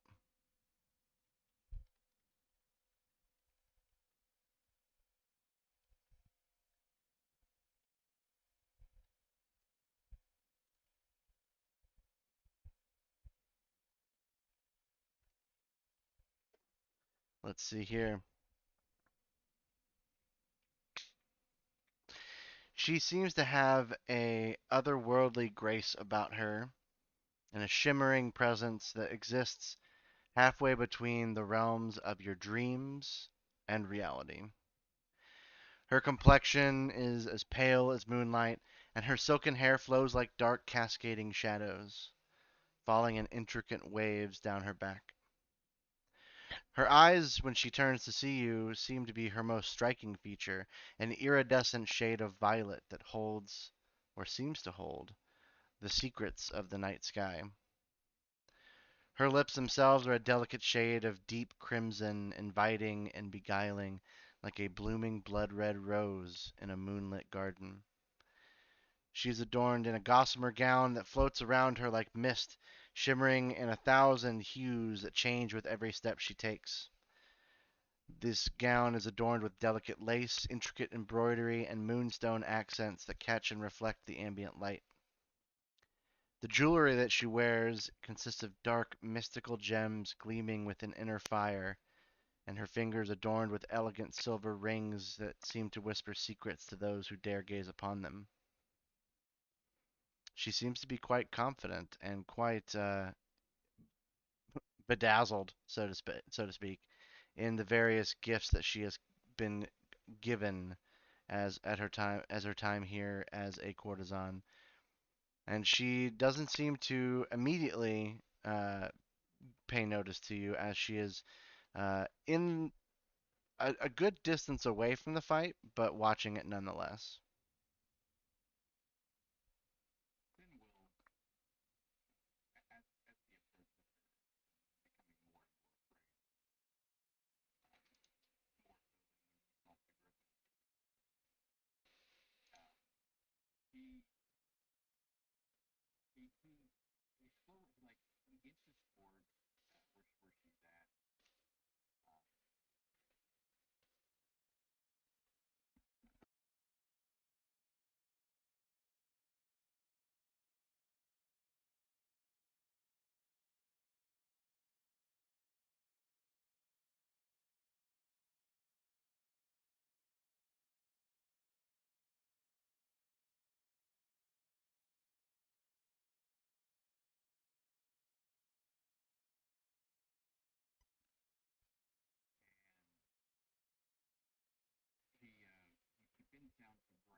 You hear her voice now that you're this close, and it is a melodic and hypnotic lilt that seems to draw you in and leaves you captivated with her every word.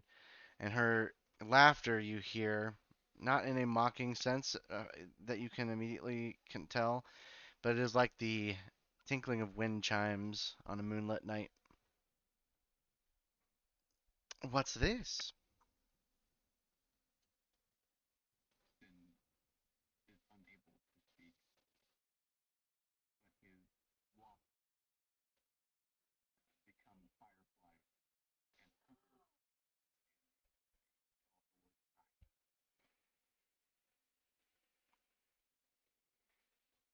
Very good.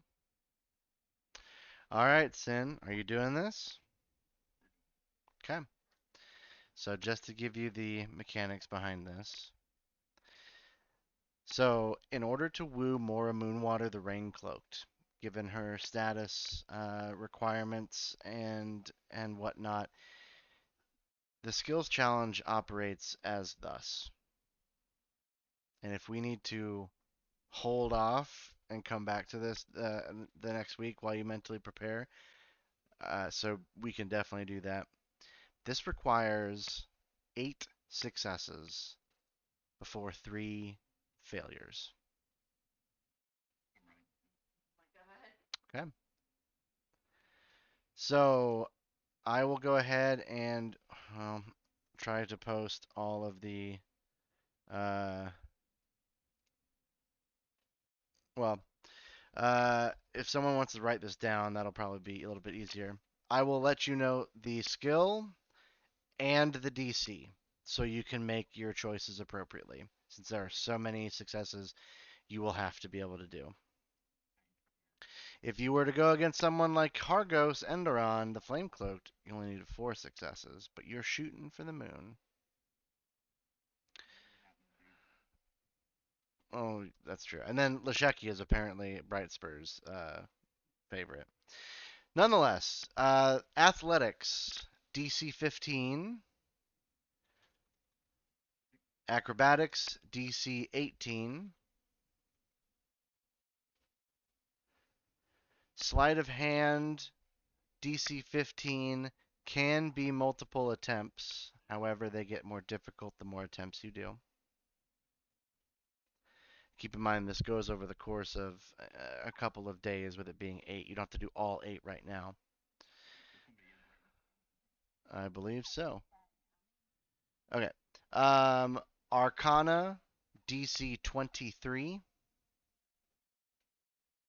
If you remember, they're kind of bored by the occult esoterica. Um, History is a DC 25. Investigation is a DC 20. Nature is going to be a 25. You can attempt this multiple times. They do get slightly harder with each attempt. Religion, DC 22. Insight, DC 15. Perception, DC 20. Survival, DC 23. Deception, DC 18. Intimidation, DC 14. Performance, DC 18. Persuasion, DC 13. Multiple attempts can be made. And then, of course, winning a duel fought on the behalf of a courtesan will count as 2 successes in a skill challenge. I will, other than that, I can tell you that there are some that um, some of them are only for certain courtesans that find them favorable.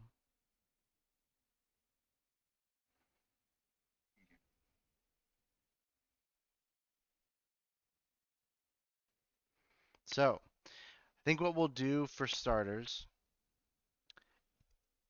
is we'll do three, or if you want to do one and a duel, something of that nature.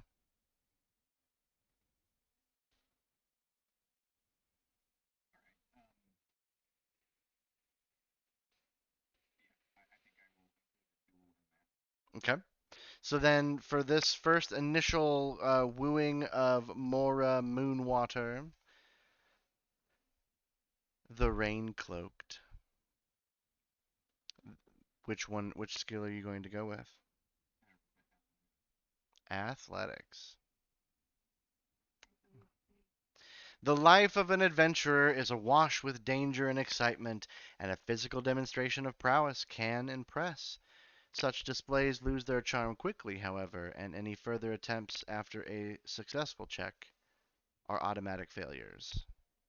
So, if you attempt this and you get a successful check, you can really, I mean, unless you want a failure, we wouldn't do another athletics check. Mm-hmm. Now, nope, very good. You got a 17, which beats a 15, so you have one success. And are you wanting to duel?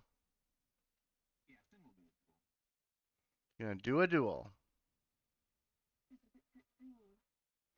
Gonna cue up that music again. Just as a reminder, so Bright Spur is off the menu for today, but you recall there being a Jurok, Sir Yingris the Red, Yakugrak, which you fought earlier this morning, Lady Soraminx of the River Court, and then Lord Schlesfield and Baron Suvide, Lord of Blades.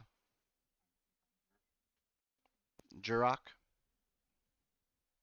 It's like Turok, but with a J. Okay.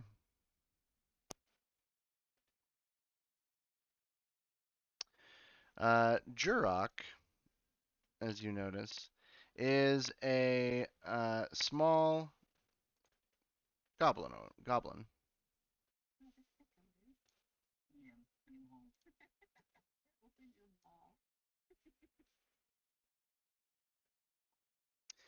All right, I'll need to get him added to. I gotta get Brightspur out of here. Get out of here, Brightspur. We're making room for Jurok now. I'm gonna take out Leofton's initiative. Go ahead and roll initiative, Sin, so you're towards the top. Any preparations for this duel you would like to make, sir?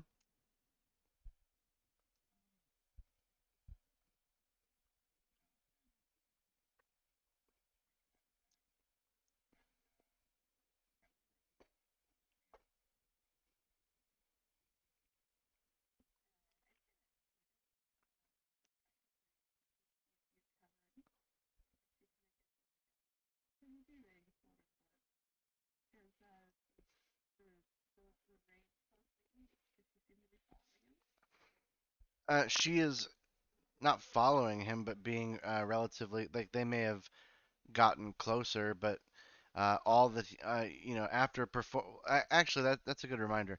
What do you do for your athletics to try to um, charm her?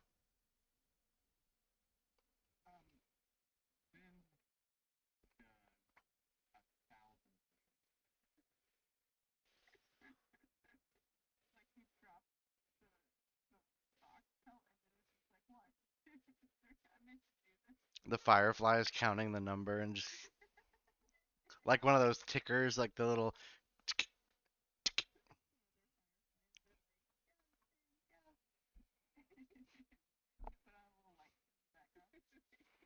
Okay. Well, you do manage to pull off 1,000 push-ups, which is no easy feat. Definitely worthy of the 17 that you rolled. But you still haven't said anything yet. So you take out your axe, which almost kind of puts her off a little bit, and you start walking towards Where the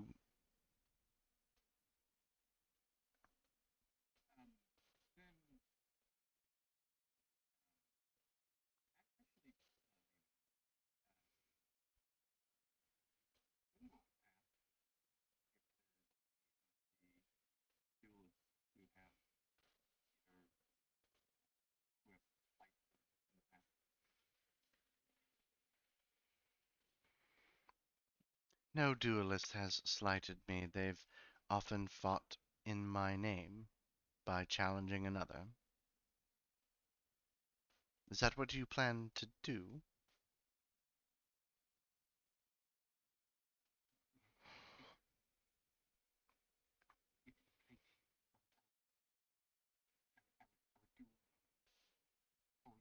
One of her friends or entourage go, so he does speak. Good. She kind of, very well. Let us see you duel. As she kind of eyes you up and down.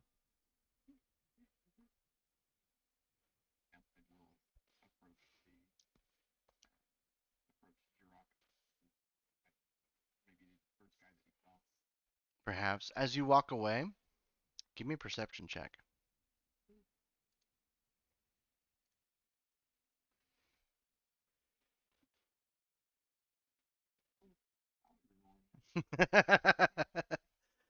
Gotta love that nat one.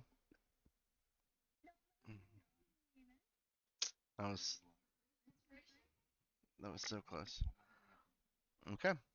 Something is whispered, not by Mora, but to Mora. You don't know what it is. Jurok is more heavily kitted than the usual goblin servants that you have seen, um, with normally donning a shield and their breastplate armor. Um, you see them with their long, I can only equate it to a shadow heartless bangs style hairstyle with ponytail going down the back. Um, Standing there as the fight itself has with Leofston and this other raven-clad fellow finishes from a rooftop for some reason.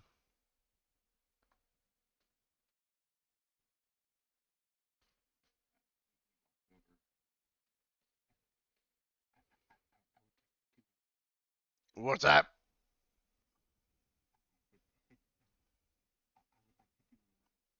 Are you challenging me?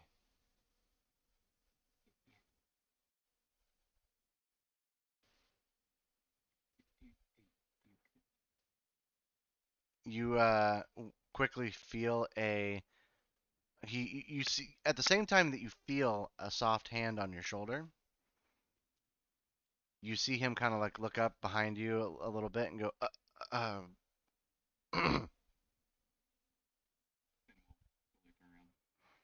you see that Mora is standing there. She kind of bends down and goes, you seem to be tongue tied. You'll need to make a formal announcement in front of everyone. You will need to be quite, what's the word? Projective with your voice. And she walks back. A couple steps behind her is one of her entourage that then takes her arm and kind of guides her back to a group.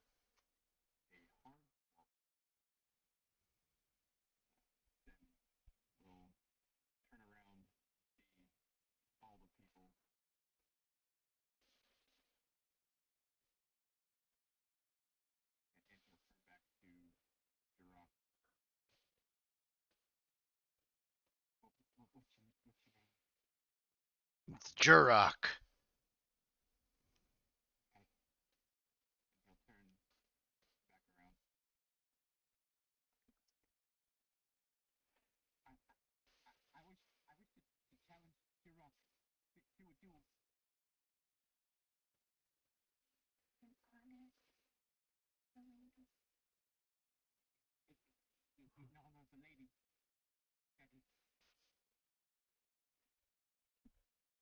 You mean Mora Moonwater?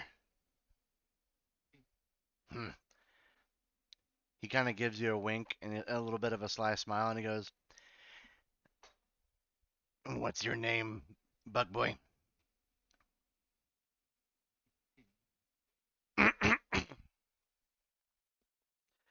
I, Jurok, Goblin Duelist, accept Sin's challenge for a duel in the honor of the fair courtesan, Mora Moonwater. You gotta say her name. Otherwise, everyone's gonna think you're dueling for them, and that's not the way we do things around here. I accept your challenge and shall duel you forthwith.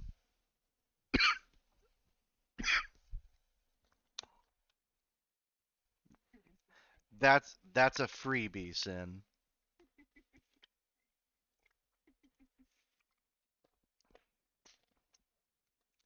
All right.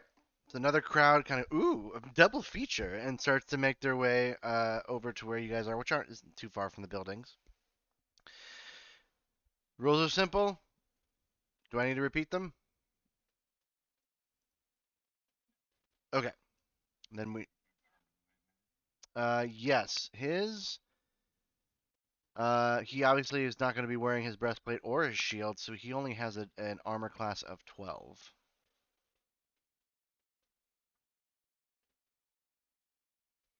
And see, his weapon of choice is a vicious looking spear. Let me just close this tab of what was whispered, but no one will get to know. Hey, it's one of the perks of being a DM. Too bad. That's too bad. Perhaps it'll come up at another time when it's more heard. This is a great thing. I had it written down, and if it doesn't get used now, it could certainly be used later. All right. So what is your armor class? 14. All right. Are you ready? All right. Three, two, one, go. Oh, here I am rolling by myself.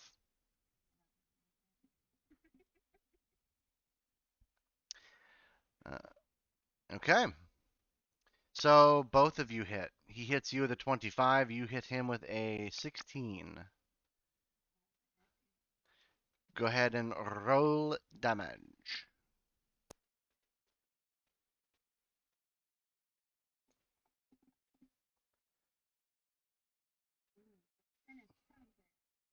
Oofy doofy. Good thing our boy Jurok's got some HPs.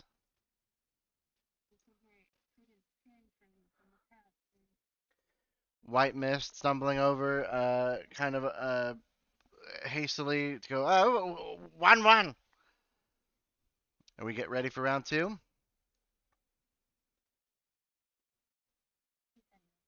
All right. Three, two, one, roll.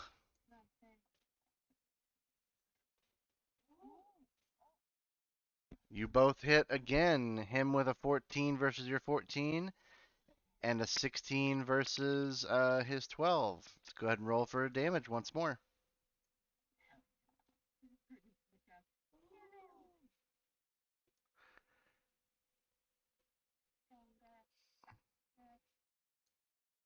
I'm not going to let you poison me. I threw it on the ground. Oh, wait, that's the wrong. Hold on. 21. Hold up.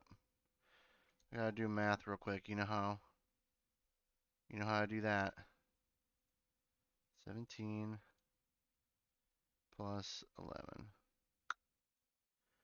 All right, all right, all right. And then you've taken that. Yep, yep, yep. What's your question?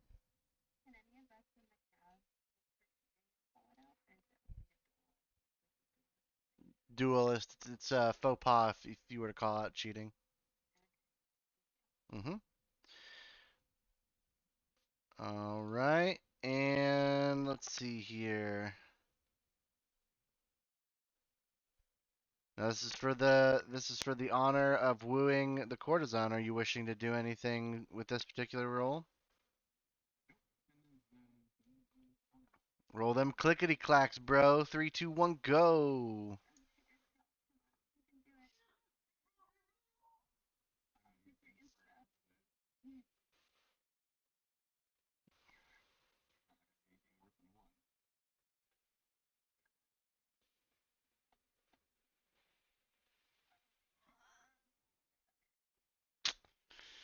So that is 3 hits for Jurok against you, and 2 hits, which results. Oh, we have to roll damage for him. Sin, you take your 3rd hit, and White Mist calls that Jurok himself has won the duel.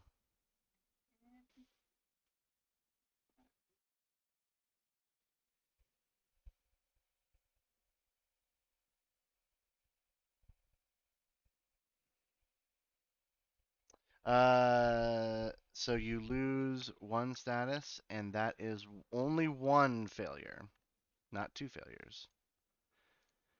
So now you are 1-1 with your skill challenge.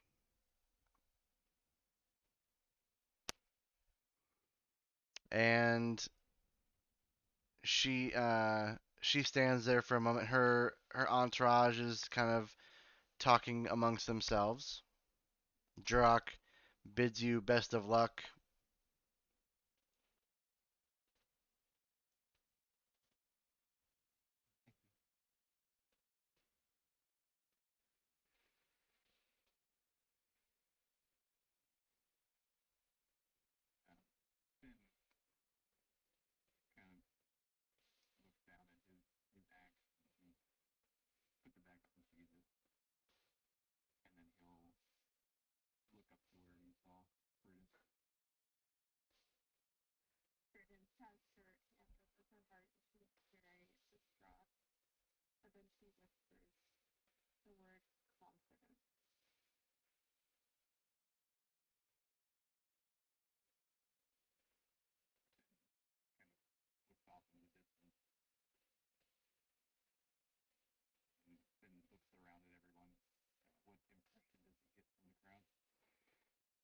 Disinterested at this point.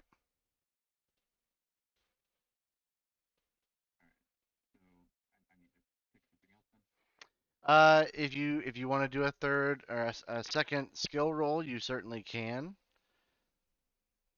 See what you end up with total wise for the end of the initial wooing session.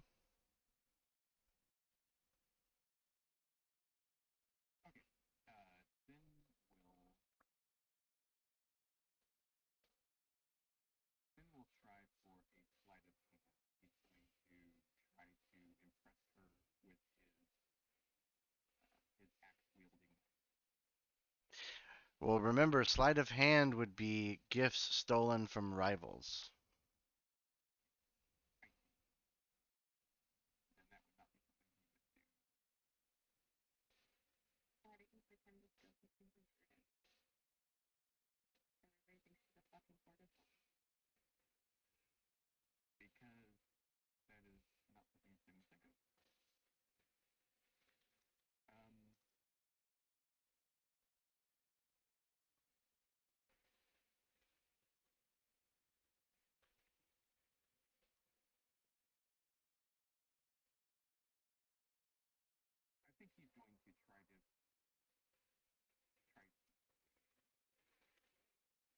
Persuasion.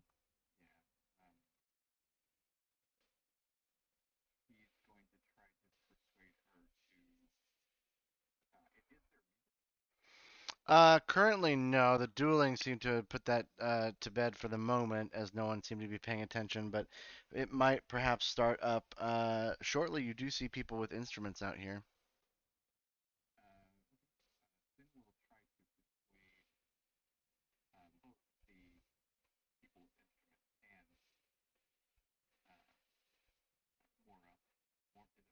Mora. Okay. Let me see here.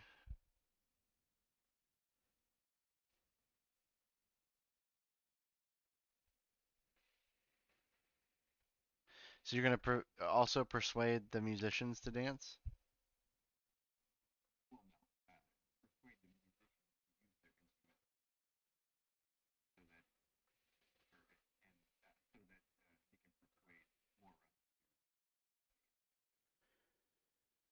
Okay. Um,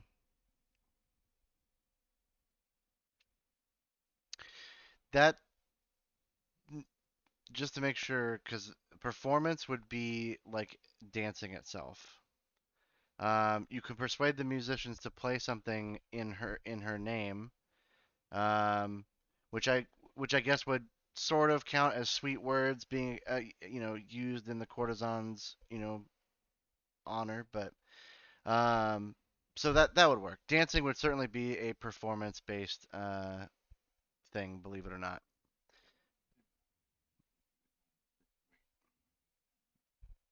Musicians.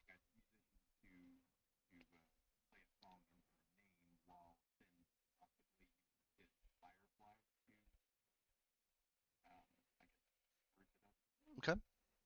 So go ahead and give me a persuasion DC 13.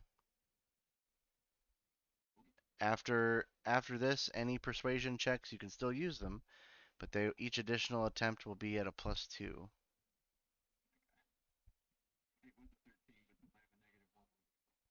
Mm, rough. That is one success and two failures. It seems three. So it seems at this point we'll come back to this next time, but um, it is not looking overall too good for Sin. The status that was lost in the duel could be added to the status lost from losing the interest of Mora Moonwater. But perhaps coming back with a clear head might provide some assistance and some much needed positive successes for such a illustrious courtesan. Surely, if it's this hard to win the affection of Mora Moonwater, you can't even begin to imagine Mariah the Sapphire, what her what it would be for her. And we go back real quick to the other group who has just recently been watching or during the fight the duel that Sin has been having. Was there any what didn't Prudence want to talk to somebody? Mm,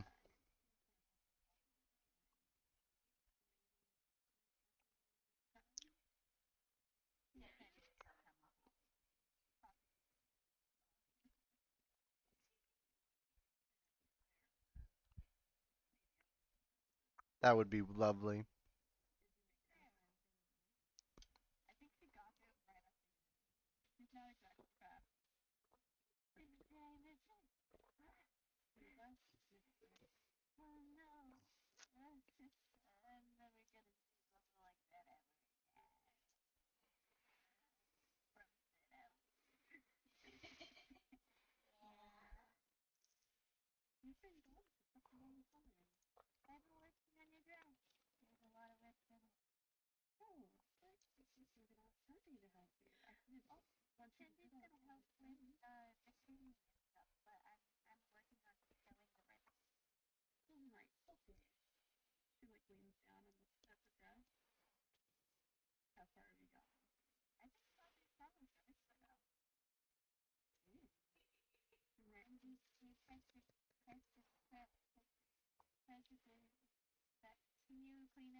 Arison has seemed to have wandered off.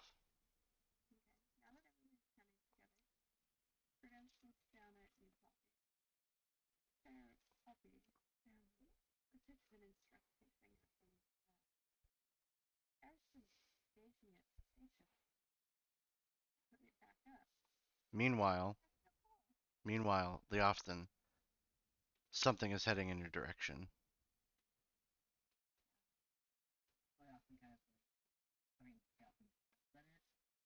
It's a footman.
Ah, my lord, much joy and welcome. You are invited by their majesties to enter the royal halls. Please, the courtiers will surely be delighted to meet you. How shall we announce you?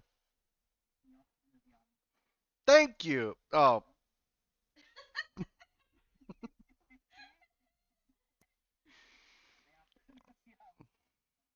Lofton of Youngsbo, Song of Thor. And then turns off and begins walking.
Are you guys out in the general arcade public discussing this openly? Okay.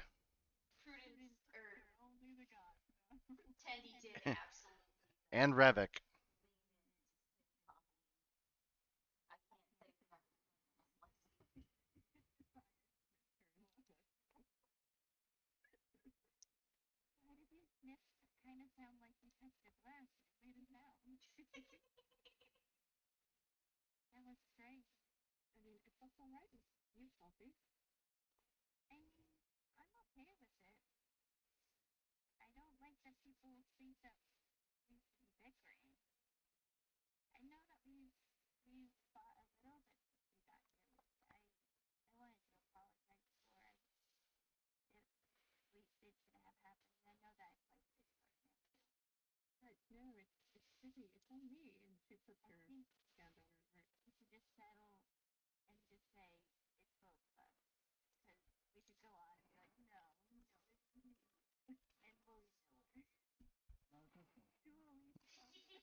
Enjoy that inspiration.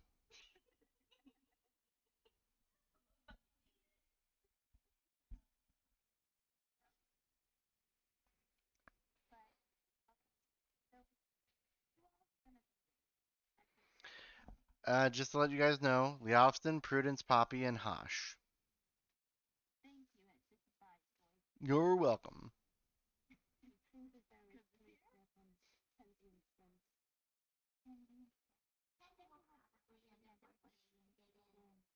Yeah, you can either be a servant or you can go sit up on the upper decks.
So as this sort of draws to a close, since we were needing to wrap up, um, between now and preferably not 5 minutes before the next session, Sin and Tendi, I will need you two to decide if you are going to be a servant at the event, or if you are going to sit up in the cheap seats, we'll say, so to speak, in the royal hall.